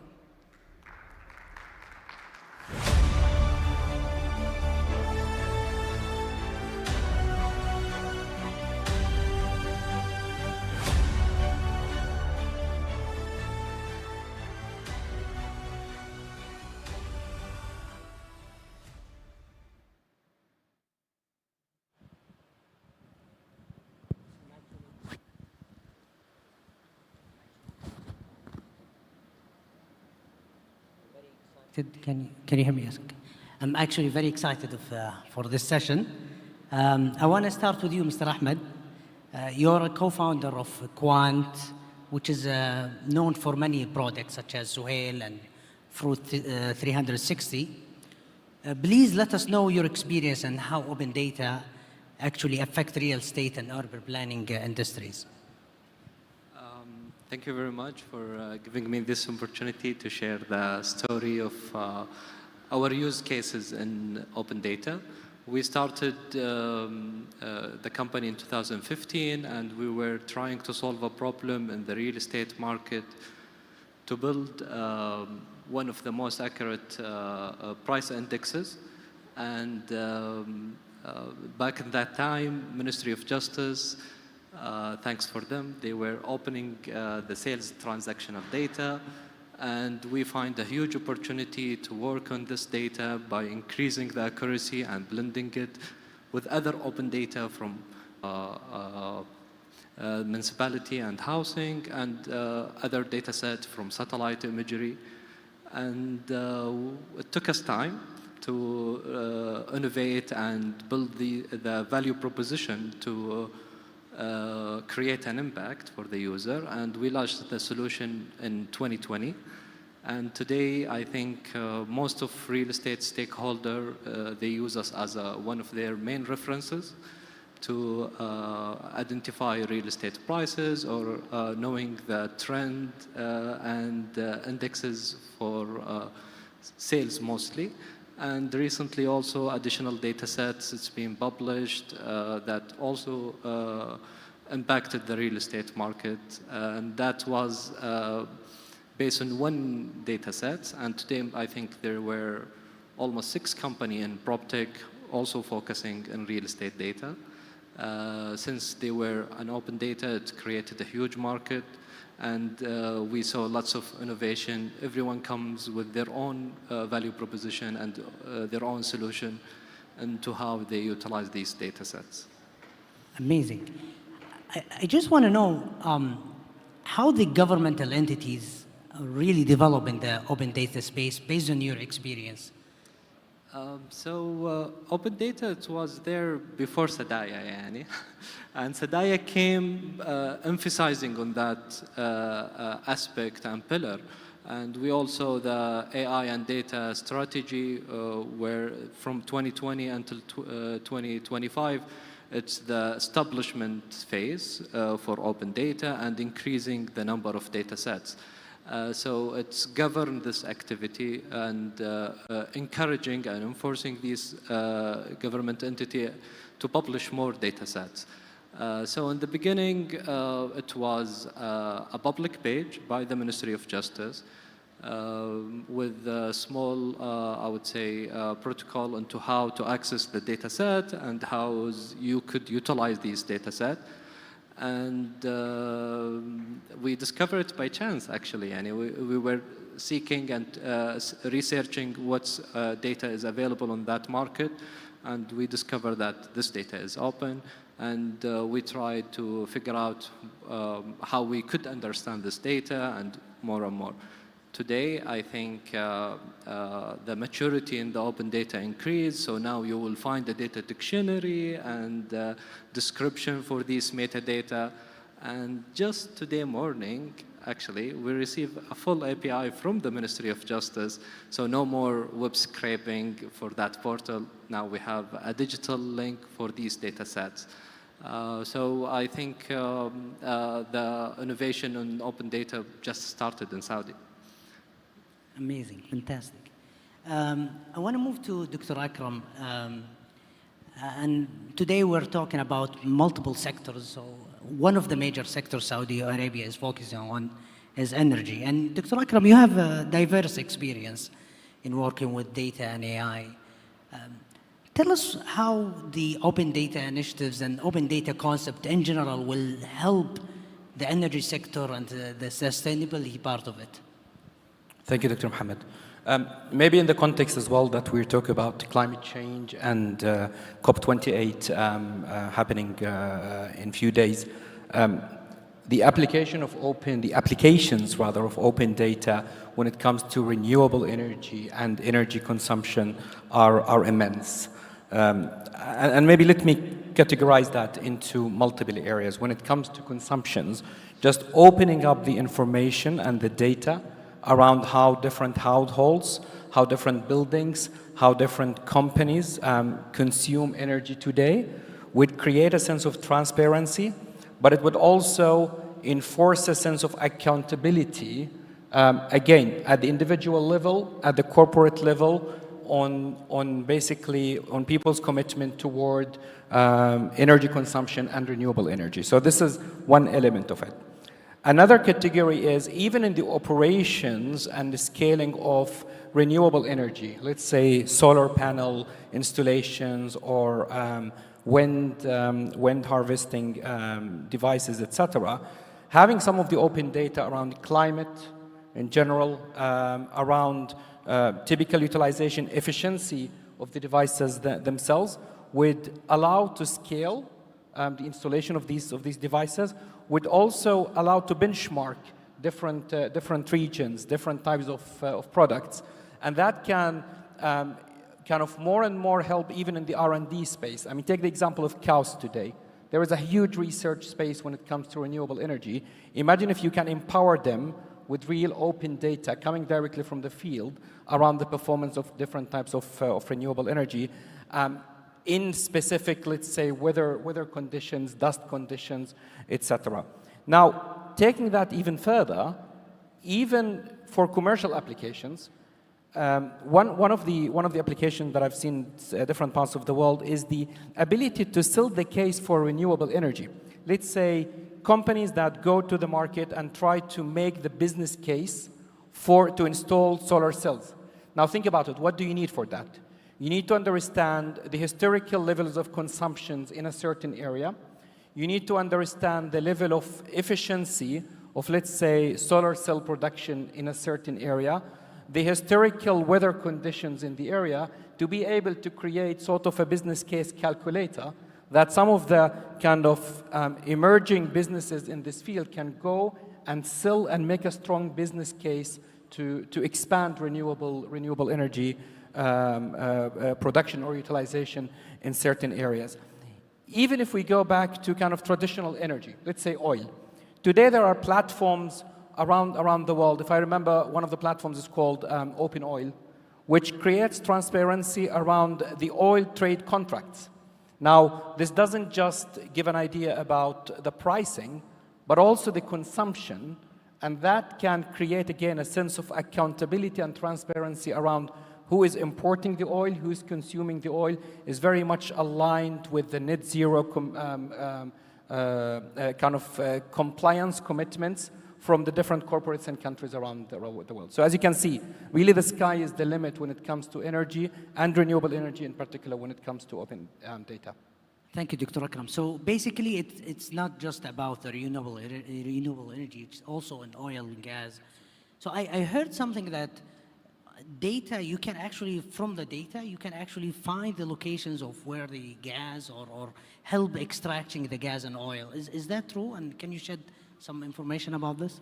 I mean, certainly, especially when it comes to, let's say, satellite imaging, which today, a lot of it is used, let's say, for kind of AI or data for good applications. But researchers can always find ways, especially kind of the other infrared or kind of beyond visible layers of data to make correlations with identifying where kind of new sources or a new mining data are. In fact, also if you think about it beyond just oil and gas, and if you broaden to mining, some of the new technologies such as blockchain and creating transparency around the production value chain, a lot of it can actually be further enriched by opening a lot of the data across the supply chain and then feeding it transparency into a blockchain. So there are certainly lots of intersections, even at the kind of commercial, industrial level of open data. Oh, thank you, Dr. Akram. So I want to move to Mr. Mohammed Al-Khalil. I mean, you work in an important governmental entity, the Digital Government Entity Authority. And you have been exposed to, I mean, multiple different sectors, I want to say. And there are two major sectors, education and healthcare. I want to start with the education. You probably have been exposed to many problems when it comes to education and how can we utilize the open data concepts for education. Can you please tell us about how this factor is important for the future of education?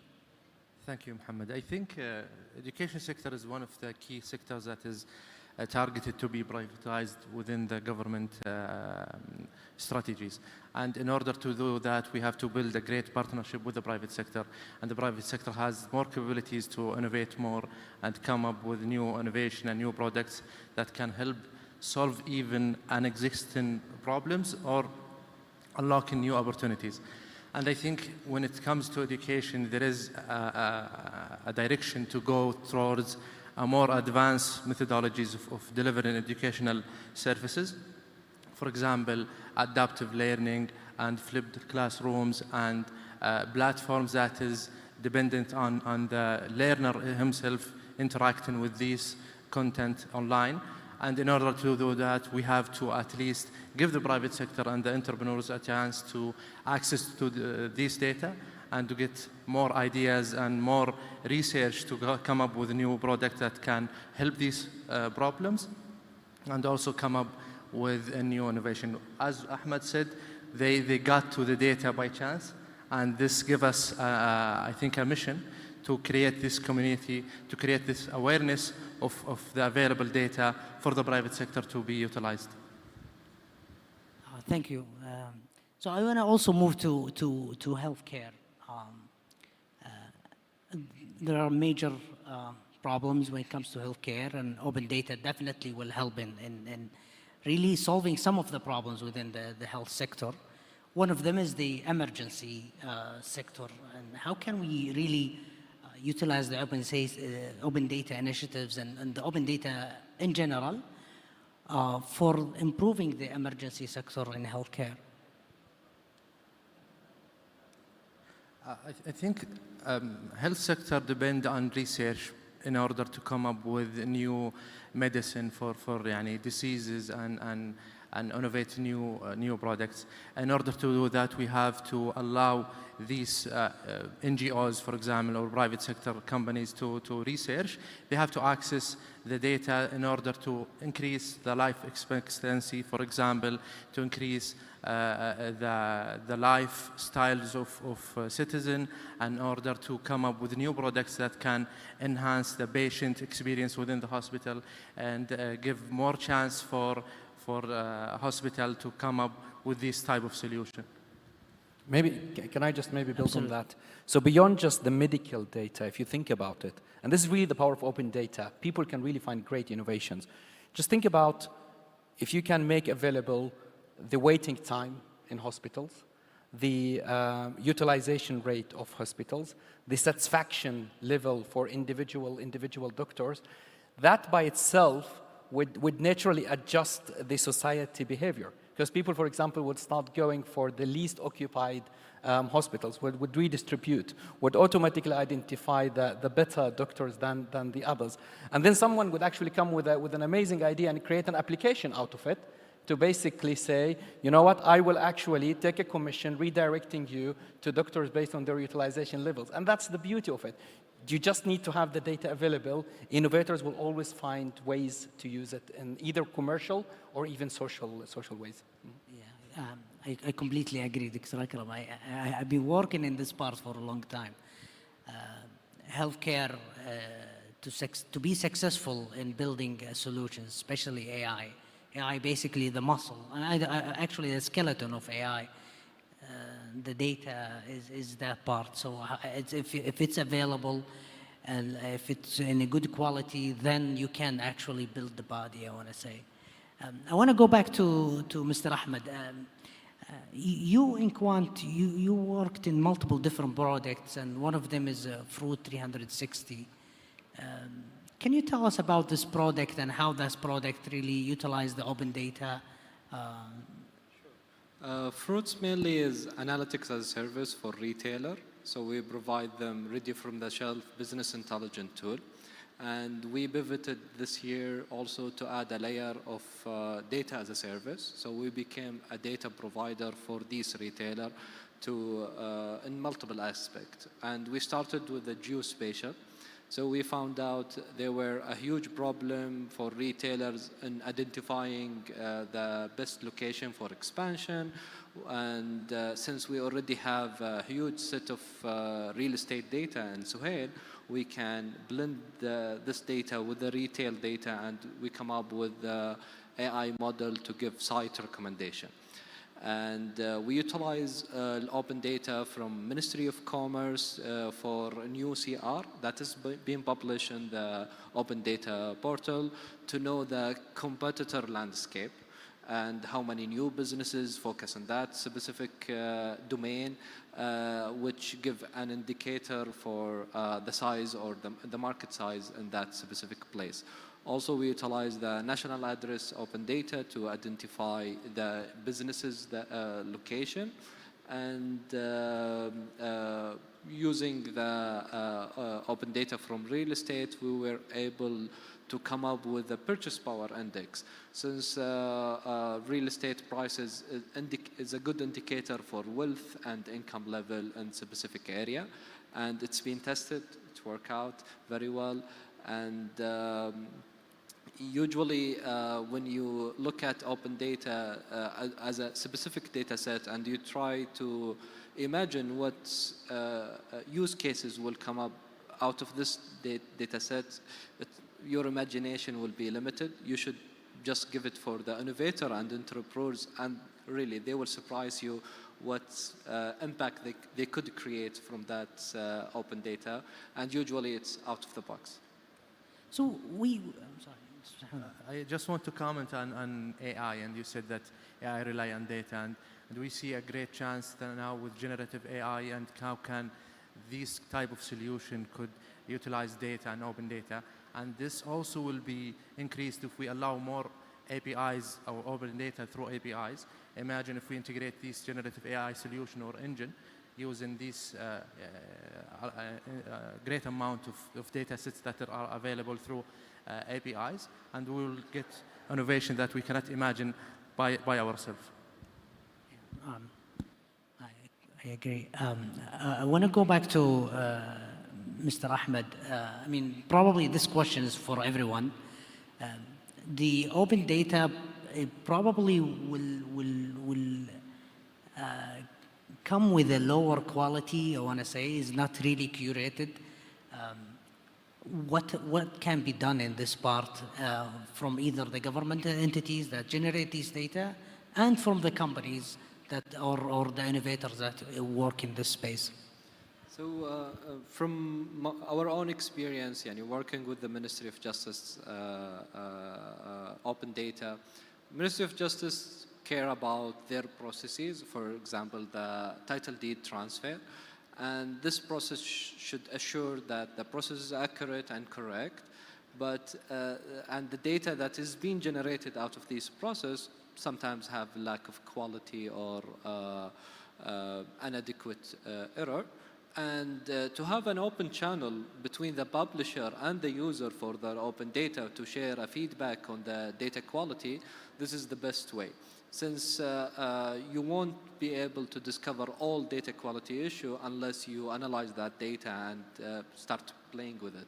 And since we are trying to build a use case and monetize this data, we need to increase the accuracy for it. And I think it's the rule for the user to enrich the data and increase the quality.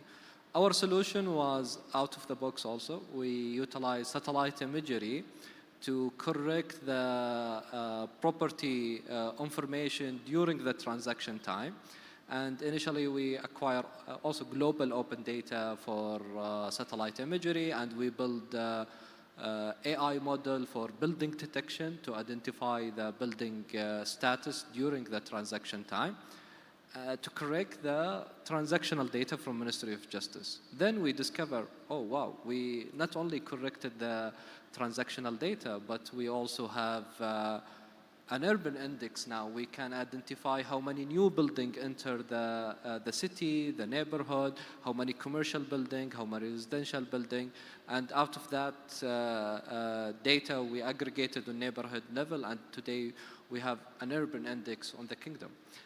So we doubled down our investment in the satellite imagery, and today we rented a satellite every month to capture 600,000 kilometers in Saudi Arabia to find out additional use cases. As you said, in mining and agriculture, everyone can utilize satellite imagery with multiple uses. Dr. Akram, one of the major, keyword we always hear these days is smart city. Smart city application actually rely on data, and obviously open data is a key factor.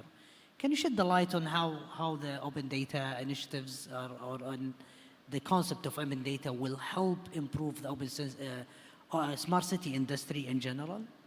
Yeah, absolutely. So in general, a smart city at the heart of it is data, because it's a data-driven technology technology-driven solution of urban challenges. Open data brings this additional layer of engaging the broader ecosystem and not just the government or the city managers in solving for these challenges, and sometimes, as we mentioned earlier, creating economic value out of this data. Some of the examples that you'll find in some parts of the world, I know, for example, in the UK, you will find some of these platforms that allow you to understand the quality of life main indicators for the different regions. Around, for example, where are the schools? What is the performance of the different schools? What are the performance of the healthcare facilities? What is the level of the crime? And that impacts people's decisions in moving in and out of the city or between the different neighborhoods of the city. Now again, sometimes you will find that as just open platform, as a kind of social contribution platforms, and some companies use that to further enrich the value of their offering as commercial platform that would typically accompany kind of real estate, retail, trade offerings or platforms that you find. So this is kind of one example. But beyond that, and let's go back to the point of AI, a lot of the city data today can be used to bring AI solution to solve for real urban challenges. I'll give you one concrete example, visual pollution. Visual pollution today, in the case of Riyadh, is one of the major urban challenges. Sidaya and Mumra did a fantastic job a few months ago running the Smartathon, and that leveraged a specific data set that was opened up by Mumra to the broader population. Universities could use it, startups could use it. I actually find in the academic literature today a lot of the researchers in KSA and globally are using this open data sets to bring basically research-driven solutions. And imagine if you do that, how much you can do that to address every single solution. Traffic and mobility is a major issue. If you can open up the data around traffic conditions, around accidents, around dangerous spots, again, people can bring in their own solutions to optimize the roads, to suggest multimodal mobility, and so on. I want to end with you, Mr. Mohammed.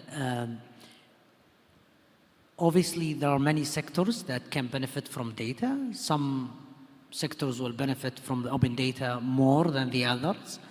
And you work at the Digital Government Authority, and you actually probably know much more than everyone in this room about this. Can you tell us about what are the sectors that might not be benefit, might not really, I mean, at this moment at least, or in the future? Yeah. The good thing about the opportunities that you don't know about them until you know by chance, for example, that's what happened with Ahmed.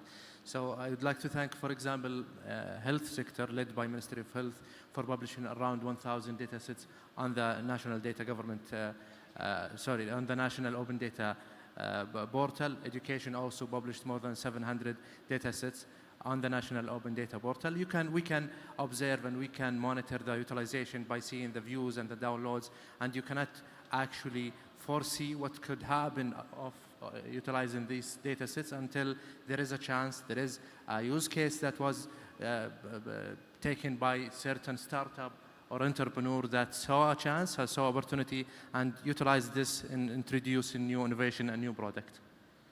Fantastic. Thank you, everyone, for giving us the opportunity to talk with you. And thank you, Sadaya, for organizing such an amazing event. Thank you. I'll see you we have the next panelist. And thank you so much. Thank you.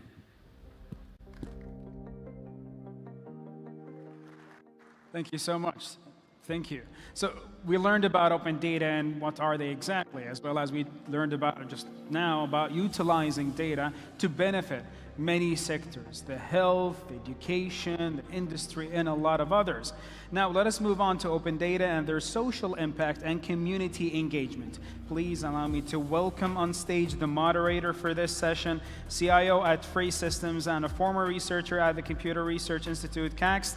Please welcome Dr. Ibrahim Al-Khrashi.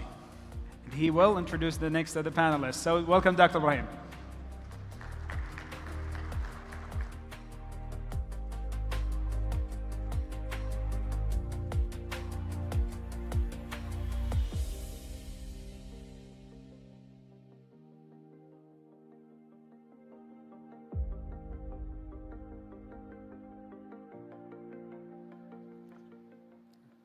السلام عليكم ورحمة الله وبركاته. مساء الخير للجميع.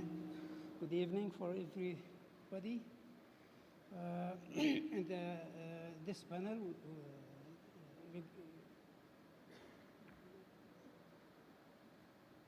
we would like to welcome three panelists.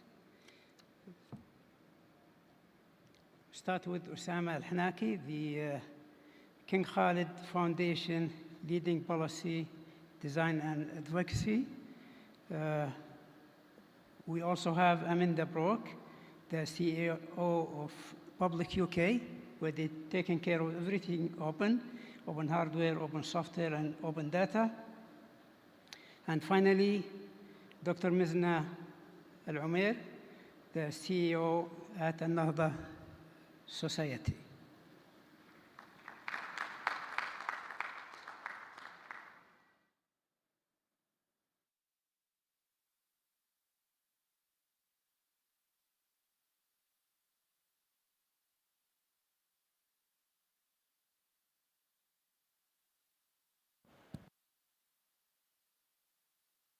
Okay, let's.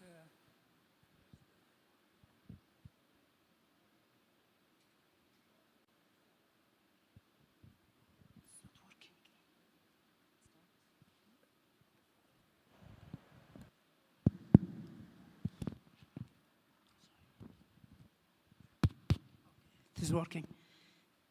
Let's start with Amanda, please. Regarding the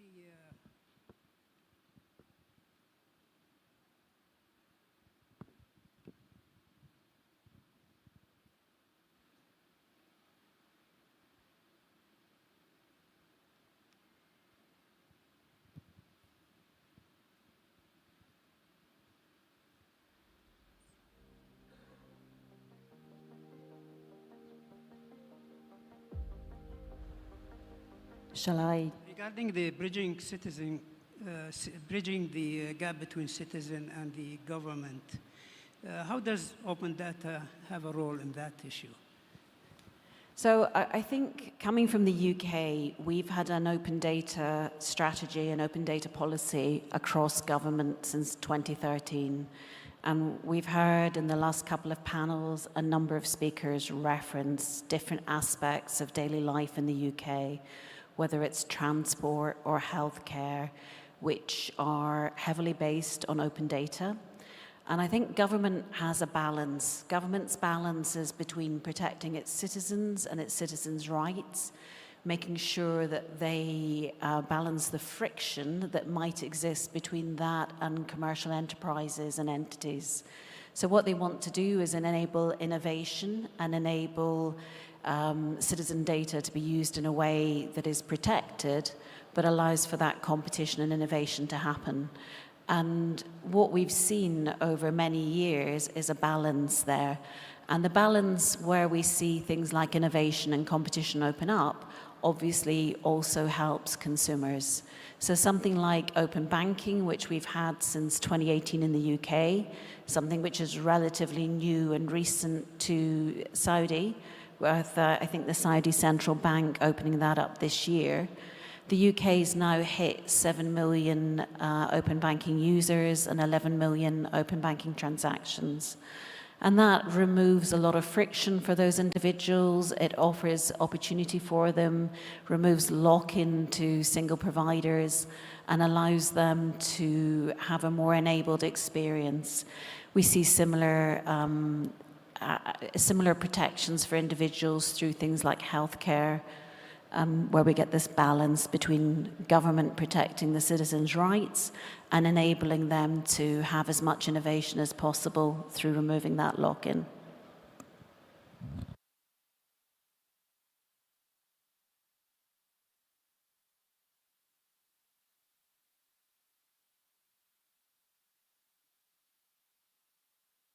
With the open data contribute to the enhancing the quality of life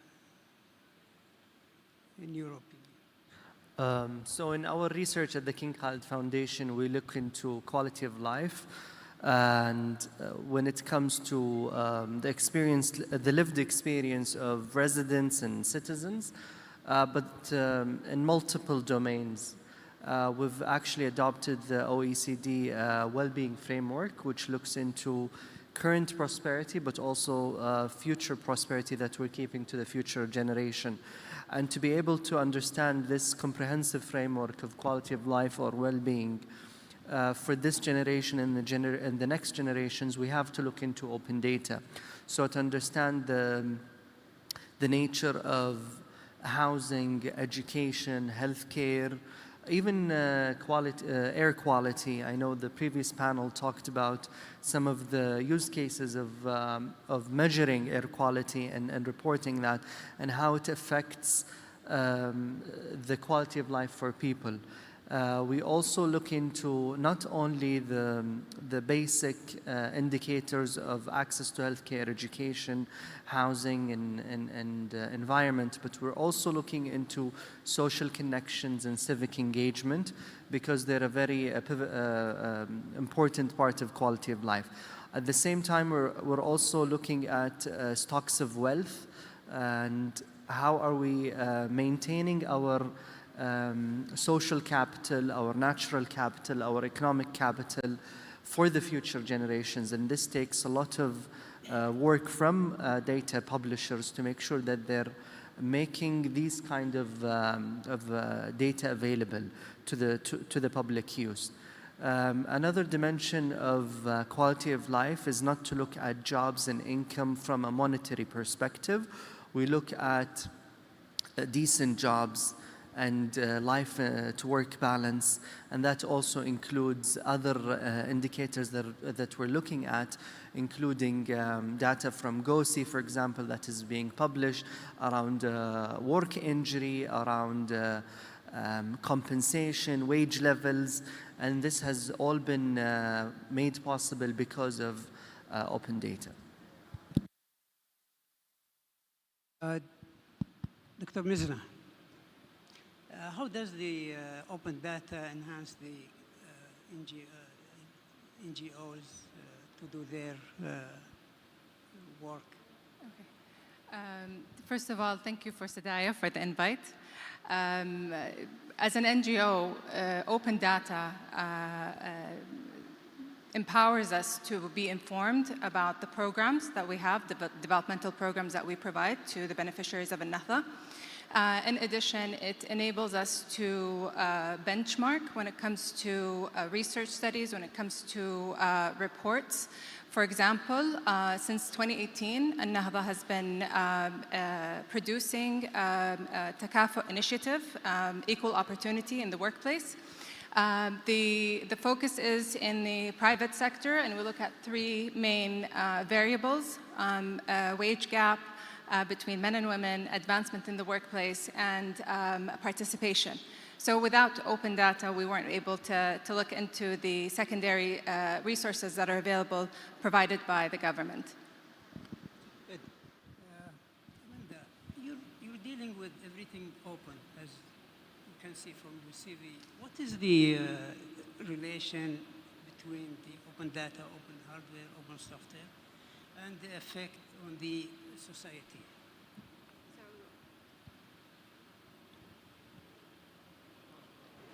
We made a very conscious decision 4 years ago when we set up Open UK that we would bring the opens together, so open standards, open data, open hardware, and open source software, primarily because we felt that at this stage in technological development, you can't look at software or digital tools without also bringing data into the conversation, into the equation.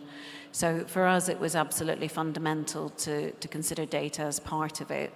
And I think in the UK, we have a long tradition in open data. I've already mentioned the strategy going back to 2013, but we also have organizations like the Open Data Institute and the Open Knowledge Foundation based in the UK. So it's something that we think about very regularly.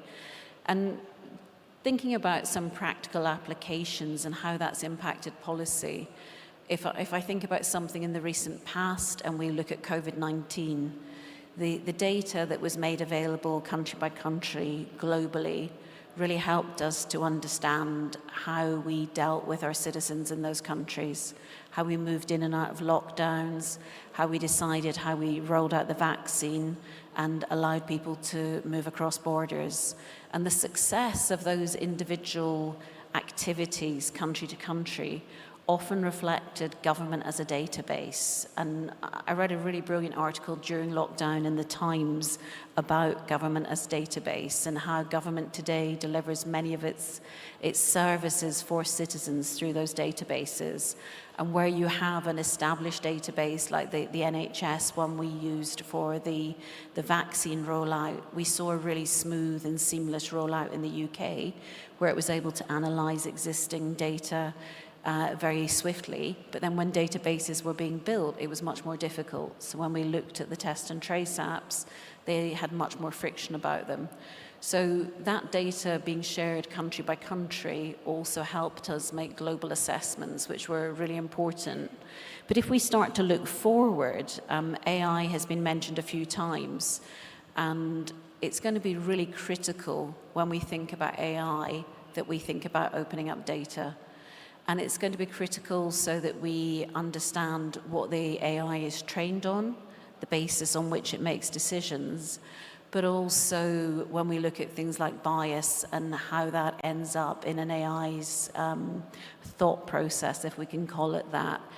And we're looking across the globe at many countries allowing text and data mining, so allowing publicly available data to be used to train LLMs. And I think that's going to be a really important topic for every country, every nation to consider in the next few years. I think it's either 23 or 28 countries that have already created those text and data mining exceptions to allow for their national data, the publicly available data, to be included in those decisions. I think that's going to be really important.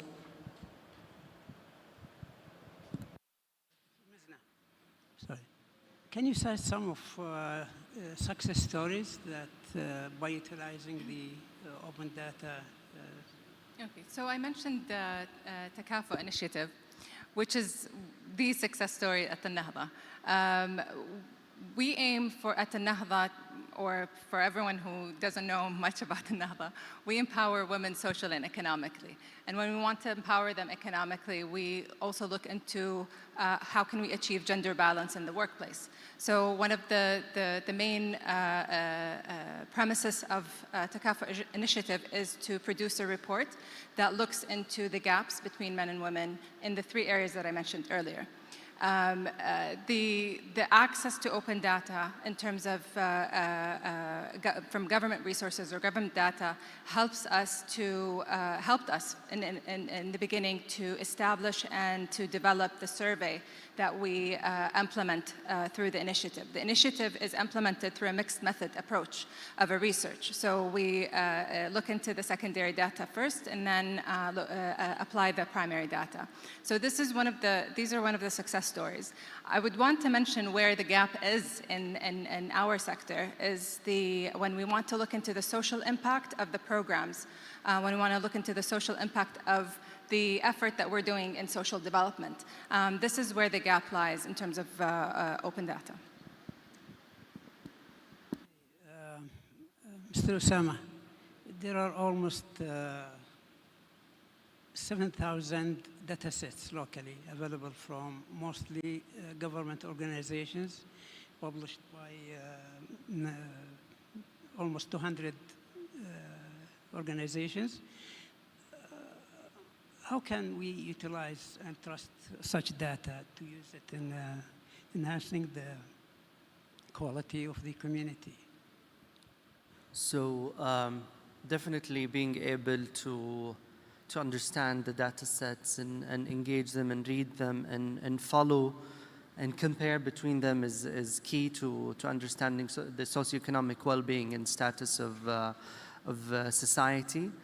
The issue is that the reality of life is quite rapid and changing. For example, in the last 2-3 years, we've seen a pandemic, we've seen a cost of living crisis, we've seen shocks to the labor market, we've seen shocks to household income levels and spending levels.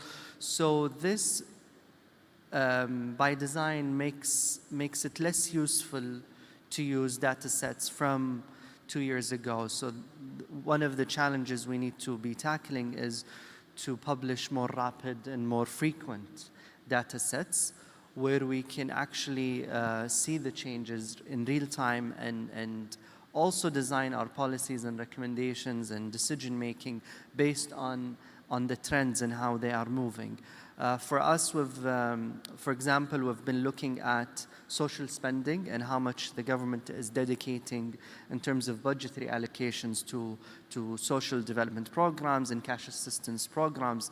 And we were able to see allocations from the budget, from the Open Data portal, and from the Open Data website at the SAMA, Central Bank and Ministry of Finance.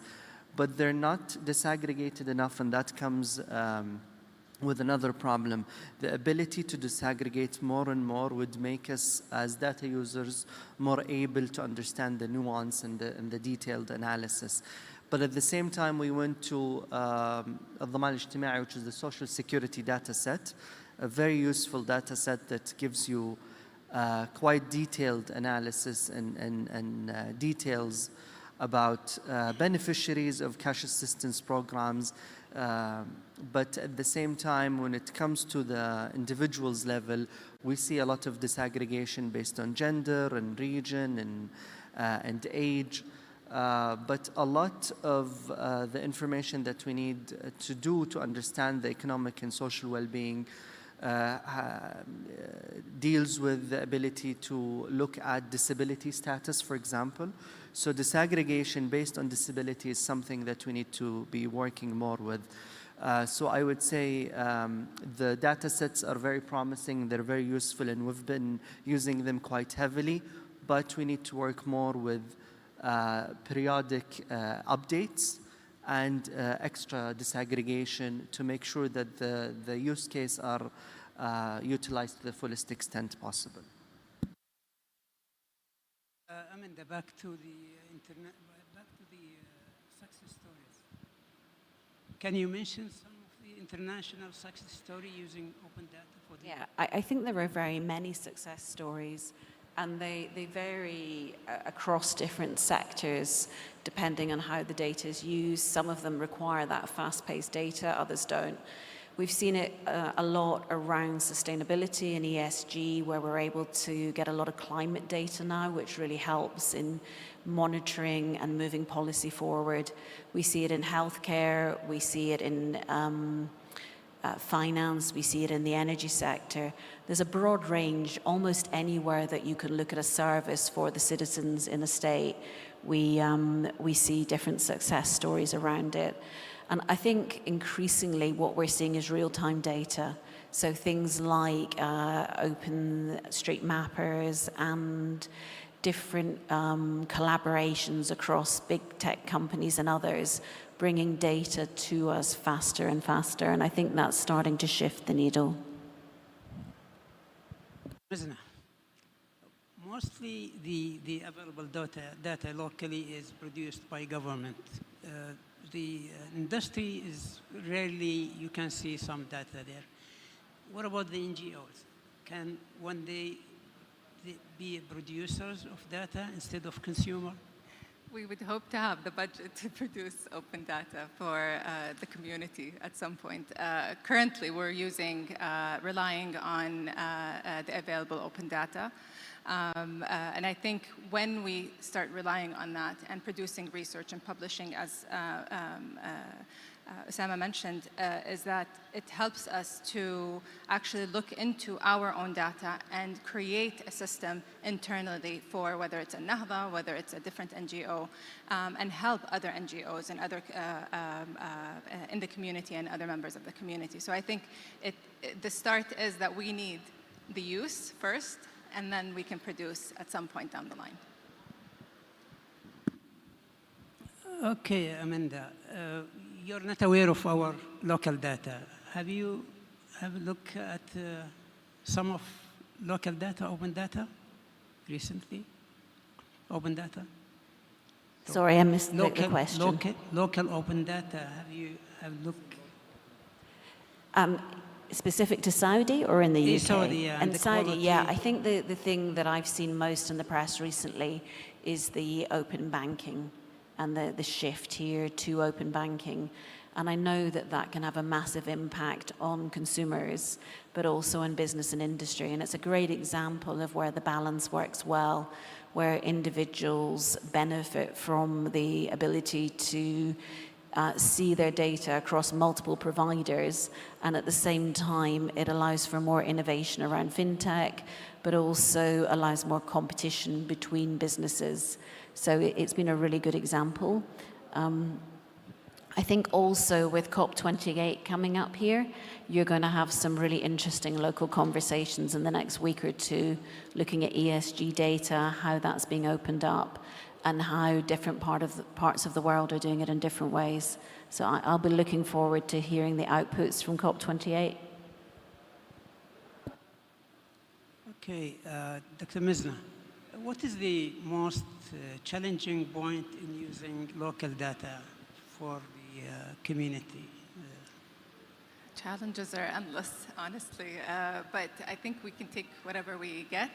I think just having sense of reliability and validity of the data itself, and that we would get to know that through evidence-based work that we produce. I think the challenge is not just about the data, it's how you're using it, whether you're using it ethically, how you're interpreting it, and assessing and analyzing the information that you have and using it for in the most positive way for social impact, rather than using it just for the sake of using it. And I think this is where the future trend within NGOs, that they need to start using, not just relying on studies, but how they interpret the data that are available from our government. Can you elaborate more on this issue? Sure. So challenges are many. Today we're witnessing the official launch of the open data, so we should be able to see many of the challenges being addressed. But I would say, as I mentioned before, the recency of the data set, the disaggregation to the extent the disaggregation. Also many data, let's say, insights that are available out there are national averages. And what we usually advocate for is to go beyond averages. And it's not enough anymore to say that this is nationally representative data sample, this is the insight that we have. But we need to go deeper to city-level data, also neighborhood-level data and street-level data. Because poverty, for example, if you're studying or researching an issue like poverty or social inclusion or even women empowerment, you need to understand neighborhood to neighborhood. You need to understand street to street and even household to household.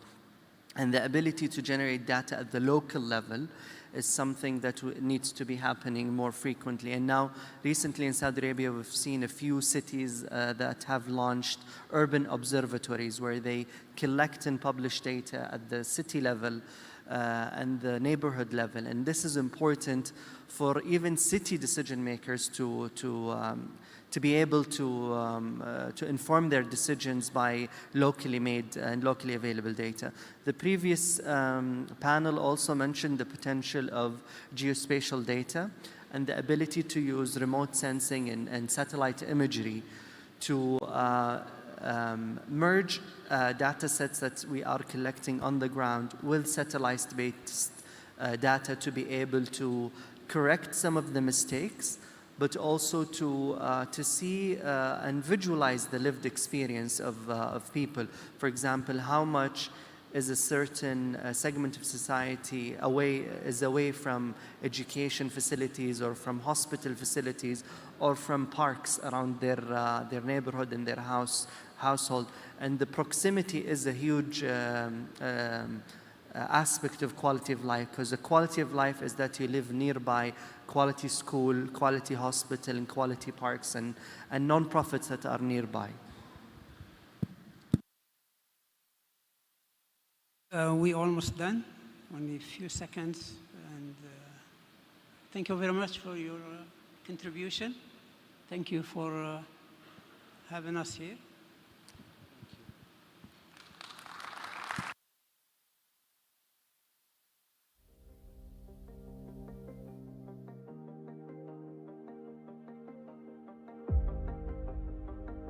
Our fourth session for today, we'll be talking, well, first we talked about open data, the definition, then we talked about the utilization, now we talked about literally more angles about open data, their social impact. Now we move on to our fourth session for today, the collaboration and partnerships on open data when it comes to different sectors. Now here I am happy to introduce to the stage the moderator of this session, the Managing Director at Accenture, Abir Habban. حياك الله.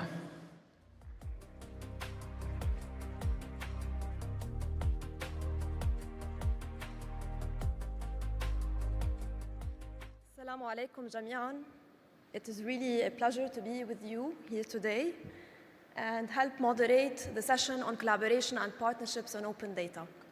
I will be joined by an esteemed panel, so please join me in welcoming them, starting off with Bahr Al-Harbi.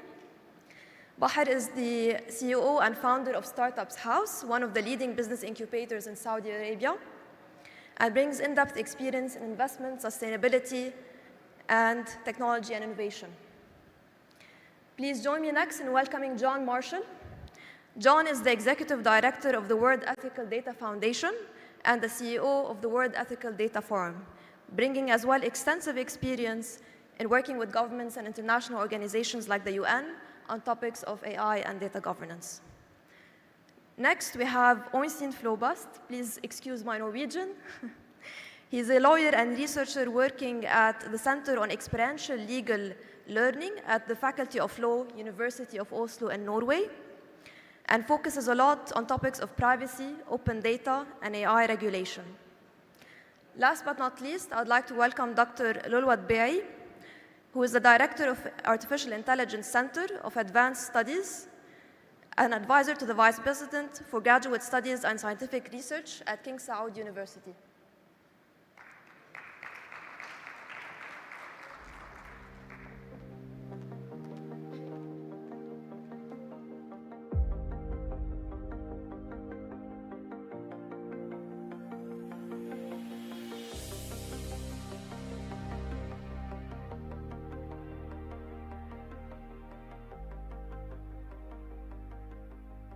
Today, we know that more than 150 governments and organizations have signed the Open Data Charter and really shown commitment to this agenda. And we've seen tremendous progress that helped promote transparency and also open up opportunities for innovation, entrepreneurship, and development. We've seen as well that the boundaries of open data extend beyond government data to really include the private sector, be it technology champions or R&DI institutions, and help also further develop global collaborations and partnerships. While open data definitions really vary, but they also converge on three aspects. They converge around opening up access for data to all. They converge about targeting towards people's needs to drive impact, and they also focus on use and reuse. So we've seen tremendous progress, but there's still a long way to go. And really helping advance impact is all about also driving collaboration and partnerships, which is exactly what we'll be focusing on with our esteemed panel. So Bahar, I will start with you first. In your view, why is collaboration between public and private institutions so critical in the context of open data? Thank you, Abir, for the questions. And before starting, I would like to thank Sadaya for the invitation and the opportunity to discuss the potential collaboration among public, private, and NGOs, and being representative in that. So first of all, today within the context of the Saudi Vision 2030, the aspiration is really high. In order to achieve that, there must be not only an efforts from the public sector, however, efforts from private sector. And when we say private sector, we include everyone. We mean the listed companies, the family offices, and other operational companies, including entrepreneurship and technological startups within that space. The aspiration of the vision is very high and important. In order to do that, let's not list the whys and the reasons behind it. Let's think of it as proper shared values to achieve a specific objective related to the vision realization programs. And excuse my language, let's wait for a second here and dig deep a little bit on the potential, not only use cases, but the shared values to achieve that. In order to achieve a specific objective related to the vision, let's create a common shared value among all players, and let's take a specific objective in doing that. So one of the objectives is the SME loans, for example, as part of the total percentage of financing within the private sector. To increase that, we need to work closely with government entities to publish data set related to due diligence processes, for example, work closely with the private sector that would stand and hold the credit assessment tools, either for individuals or corporate in that place. Also working with government entities at that space to create potential verification for legal claims for startups and entrepreneurs. So creating a certain framework that could enable all players to achieve a specific goal is something very important. And it will help all players to achieve certain sets towards that. Amazing. I love the concept of shared value. In your view as well, what incentives and strategies can probably help showcase that shared value and help drive this collaboration? So let's stop a minute in the shared values. So shared values could be commercial shared values to achieve a specific objective. It could be community shared values that could include NGOs in place to achieve a specific objective. And let's stop a second as well regarding potential private sector contribution towards that. So we are working closely in Startup SaaS, we're working closely with family offices, and we have a specific case that we've done with a family office. So a family office could be very advanced in terms of having an ESG, environment, social and governance framework, and a portfolio of a corporate social responsibility initiative. So one of the family offices that we work with, they have developed an initiative to support SMEs in financial management literacy. And when we say SMEs, we include Munsha'at definition of SMEs and the potential of tech startup within that definition.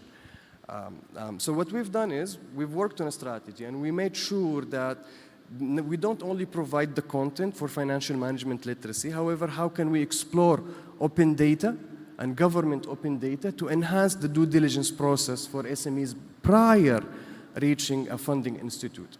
So what we're doing today, we're going to start requesting a potential data set from Sadaya and through Sadaya from other players in order to achieve that. And the main objective is only to increase the number of entities and SMEs that are being funded by banks or venture capital investors and so on and so forth. Great view of a strategy that can help realize the kingdom's ambition in terms of economic growth. Oysen, as well, from your perspective, any additional incentives and strategies you would like to add? أولاً بدي أقول أنا كتير متشكر للدعوة ومتحمس أنا علمت كتير اليوم عن الأوبن داتا وكمان نجد وضع السعودية بالموضوع. بس هلا لازم أكمل بالإنجليزي مشان my Arabic is a bit rusty. it's too easy scoring points of speaking Poly-Arabic. But going to your question, Abir, I think as a lawyer, it's also important to, and in the first panel discussion today, it was stressed the importance of a solid regulatory framework. And we've seen both here in this country and especially in the European Union over the past decade, several legislative initiatives addressing open data and issues within the digital sphere. But I think some of the legislation in this sphere is suffering for the complexity. The GDPR in itself is 261 pages long, the official document, and it's really difficult for people working in the field, I think, to implement and interpret the regulation. So within the open data team, not only GDPR, one also has to provide sufficient guidance and assistance in how to interpret and apply the regulation. May I just add one more thing? And that's, I think it's very interesting what you're mentioning, Baharan, about the shared value. And a really important shared value, which I think the European regulatory framework on open data, and especially the Open Data Directive, falls short of, is to address citizen participation. So therefore, I'm really eager to see the outcome of the Freedom of Information Act, which I've heard this morning is about to be issued in Saudi Arabia, and to see to what extent it will be able to address and facilitate citizen participation. Wonderful, thank you. If we look at the wide, basically, open data ecosystem and maybe zoom in on technology champions, and Dr. Litlu, I'll address this question to you. In your view, how can national technology champions collaborate effectively to make data more accessible to the public and to drive innovation? Well, thank you, Abir, for the nice introduction first, and I'd like to thank Sadaya for the invitation. Regarding your question, before thinking about the approaches to enable national tech companies, let's get a step back and think about the data quality, because it's going to change the whole story. So data quality need to be in a good way or in a good level, so national tech company can use it in different ways. For example, they need to make sure that they are complying the standard, the international standard of data quality. They need to make it in a structure that national companies and people and researchers can use it. And also, the main important thing in open data is to make sure that you provide the metadata. And what do we mean by metadata is a description of the data. So researchers, students, anyone can use it and understand the structure and the data types and the whole story of the data, so they can make full impact from the data itself. National tech companies, they have several ways to enable using open data. But the most important thing is to make it more accessible through common formats. So by defining a common format or using APIs or enabling using APIs, so people can rely on these APIs, or they know what the format that you're trying to use in your national tech company, and therefore extend the usage of the open data. Another approach of using the open data or make it more accessible and therefore fostering the innovation is to use or to enhance the usage of the sandbox or virtual sandbox. Sandboxes are a safe environment, so people can use it to publish their data in a safe place so that they know that you will not change our data, but you can use it in a safe way.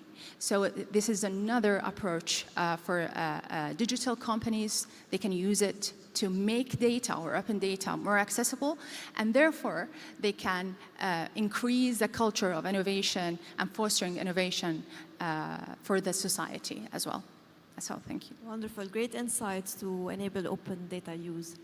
In that context, are there particular examples, be it from national technology champions or international ones, that you would like to highlight as well? Yeah, definitely. There are loads of examples, actually, of successful stories by national tech companies. For example, we have the virtual hospital under the umbrella of the Minister of Health. And they developed a very successful story of using virtual sandbox to make the use of health data. So developers can go inside the sandbox, use the data in a free way. And also, it's not only about the data itself, but also about the tools they can use it. So it's a kind of an open source software that can use it to develop a solution. And they successfully, they had over 120 solutions through the sandbox. So this is one example. There's actually another example by King Salman Academy for Arabic language.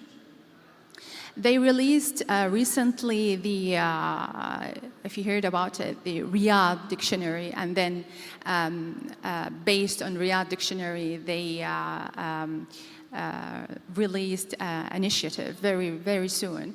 And it was about how to use a dictionary and develop a solution based on that dictionary. So that dictionary is a kind of open source or open data, and people can use it to develop NLP-based solutions. So this is another example. And I think there's loads of examples under the open data initiatives, for example, the datathons, hackathons. It's all about the same thing.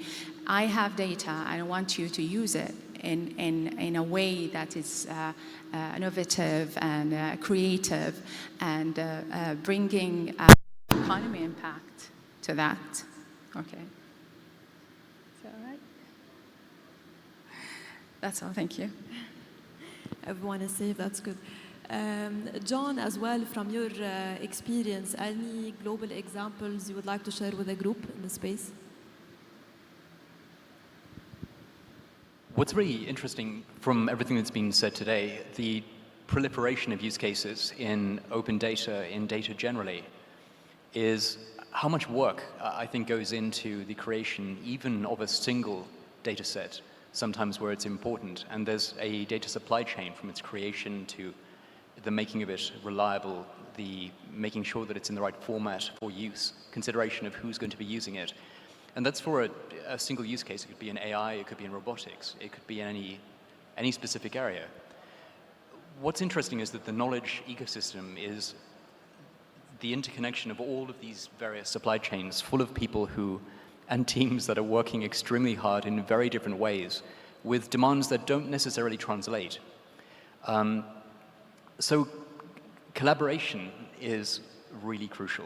There's no way that a single team can cope with, I think, the richness of demand, of expertise or awareness or of threat modeling or of a sensitivity to opportunities at a global scale alone. And so one of the most important things, it strikes me, in the Saudi initiative, all open data initiatives of this sort, is that open data by definition at its very heart is a call, I think, to collaboration and partnership. So that matters for a number of reasons. I'm echoing terribly, I'm sorry. But partnership is crucial. The internationality of the partnership is less important, I think, than the appropriateness of the partnerships because of the demands for expertise in particular areas. And so the advantage, I think, that opening yourself to international collaboration, the advantage that it has is that you have access to a to the whole global distribution of talent and genius, the various teams, people working at various universities around the world. And this, I think, is a criterion not in itself of success. It's a precondition, I think, for being able to keep up with the rapidly changing demands in the ecosystem. There are examples, there are numerous, but something that maybe we'll talk about in a second is the way in which success in the area of open data is sometimes really hard to gauge. It's not just a matter of the spectacular, measurable outcomes. Sometimes it's much more slippery than that. And it can be not realizing that you've avoided, in some sense, disadvantages that would come from not having this data available. Something from all of the use cases that have been touched upon is the way in which, I mean, we've had imperatives to this end. Just publish, don't hesitate. If you have no good reason for not publishing it, put it out there.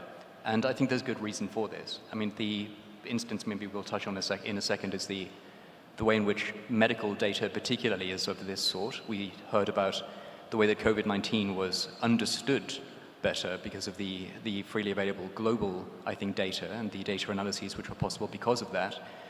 But we're also aware, I think, in sub-Saharan Africa of the absence of that data and what that can mean. So this can come at the cost of human life with malaria, for example, wherein, particularly in the West, there has been a lot of research of malaria and awareness that DDT, the insecticide, was not a good idea because carrier insects can become immune or develop immunity to the insecticide, and cases spike.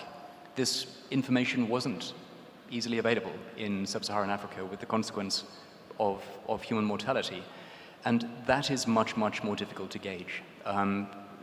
What would we not, what don't we realize we would have gained from having this data available? And what does its absence really say? Absolutely, that's really an important point as well in terms of understanding the broader welfare that can come from open data, which is very difficult to measure. And since you touched on the topic of research, if we look at research development and innovation sector and open science in the Saudi context, I'm going to go back to you, Dr. Lilwa. In this context, how can collaboration be fostered to promote open science and drive research outcomes and share them with a wider community? Definitely. That's a good question. In fact, when we talk about open science, I think we're still in early stage. When I talk about universities in here locally. The main thing is because we are in an early stage, so I don't expect that's going to be it's a kind of collaboration, but we need to work harder and unify our efforts to foster the culture of open science. Well, if you speak globally, open science is a very well-defined initiative by many universities, but when we talk about Saudi University, we're still not that much into that concept. And what we need is, from different perspective, from a researcher perspective, the researcher need to be encouraged to publish his work in open access resources and make his tools and data freely available to other researchers. Because as you know, research, when you work in a research, you work in another one research or outcome. So it's a cumulative results, and we need to know other results so we can build or come up with better results. So I think the other perspective is from the universities itself. They need to work hard and unify their efforts to build the infrastructure for sharing data, for sharing results, tools, and also the policies of doing that. I think that's the most important thing. So after that, we can talk about the collaboration with industry, because open science is not exclusive to academia. Industry as well can collaborate on that. And as you know, there is a lot of research centers in industry. For example, if we talk globally, like OpenAI, Meta, etc., they focus on research. And what we're trying to do is to make open science freely available, and the culture is known for researchers, I mean local researchers. Absolutely. Just to follow up quickly, because I think that's really, really important. And the consequences of open science aren't only scientific. It isn't the case that, for example, I might want to share some high-energy particle physics papers with you, or to find some better way to have sort of fundamental physics papers shared with you. But the World Wide Web itself, for one thing, is directly a consequence, or rather indirectly, evolutionarily a consequence of an open data initiative. People wanted to find ways to more easily share information, to collaborate, to reduce the friction for collaboration and information distribution. And this whole initiative is a consequence of that, somewhat down the line. It's really hard to gauge what the consequences are going to be. And it's one of the reasons I think that what you've said is so important, because we have an incentive problem, or an incentive alignment problem with open data. Who bears the brunt of the work, and are they compensated for this? What are the benefits? And academics get a really hard time. We work with lawyers, people who work in fundamental freedoms or in environmental science, and ESG has been touched upon several times. But it's the individual academic, sometimes the professor or the student, that's obligated to pay the thousands of dollars sometimes to make their work openly available. And that's crazy. We were talking about wanting to incentivize the sharing of knowledge, but it's actively disincentivized in academia. And students and academics want to. They really want to be able to share their research. They've worked hard on it. They're passionate about it. But it comes at prohibitive cost on occasion. So something just very quickly in terms of partnerships, again, there are many, many ways in which to partner to help open data. It doesn't mean just being a genius data scientist or having a great new model for AI. It can mean educational awareness, making sure that organizations and governments are talking about the data that's available. All the open data in the universe means little to those who don't know about it. And so making sure that people know that this information is available is crucial. Secondly, financial partners can't be underestimated. They're hardly ever spoken about. But given what I've just said about law and legal publishing, without the financial support, the disincentives remain. And that is massively prohibitive to the development, I think, of ourselves academically for the future. Wonderful. Bahar, you wanted to add? Yes, I wanted to mention something, Dr. Lulu. This is amazing what you presented regarding the publishing of data sets, especially with universities and research, etc. So when we worked with the family office to create the strategy for the financial management literacy, we had to back our claims based on some research and studies. And we only found research related to financial management literacy and financial literacy in Europe, UK, United States, etc., and some Southeast Asian countries. And we've looked at the potential impact that happened from financial management or financial literacy on the individual level. We found a lot of studies regarding that. On SME performance itself, we found a lot of studies. But when we came to the local context, we had zero. So this is very important. So when we created the formula for the for the intended social impact of the initiative, we had to benchmark against different jurisdictions, and then looking at a multi-factor to downsize the impact based on a certain economy. And we used to do that for startups and valuations, etc. I was doing studies. Actually, what you mentioned is very important. It's a different culture, yeah, and we need to adopt this culture across universities and research centers and industry. And it's a win-win situation. Researcher, they're going to get their citation, the publication citation very high, and therefore it will impact on the economy.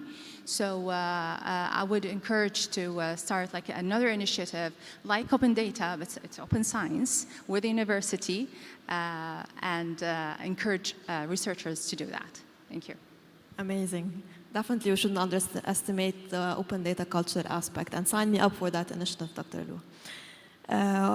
Oysen, I'm going to move to you to really help us also understand the challenges and opportunities associated with the RD&I institutions in sharing research outcomes. So what would be the obstacles that they face in order to really promote this agenda? when sharing research data, one thing that hasn't been touched upon that much today is privacy issues. And there's a lot of personal data and a lot of research outcomes, especially in qualitative research. And in that regard, one must have in place a proper system to address the identification and anonymization issues. Another aspect, another challenge is the quality of data, and I think a huge challenge for the future, especially concerning the rise of generative AI and all the production of data from generative AI, is the quality of the data, which can be jeopardized by the extensive use of generative AI. I think I will stop there. Maybe some of my colleagues would like to add on this. All right. Any final messages? All right. Thank you very much. Thank you. Thank you for the wonderful insights, and thank you everyone for tuning in. And we'll be here around in case of any future questions. Thank you. Good luck. Thanks.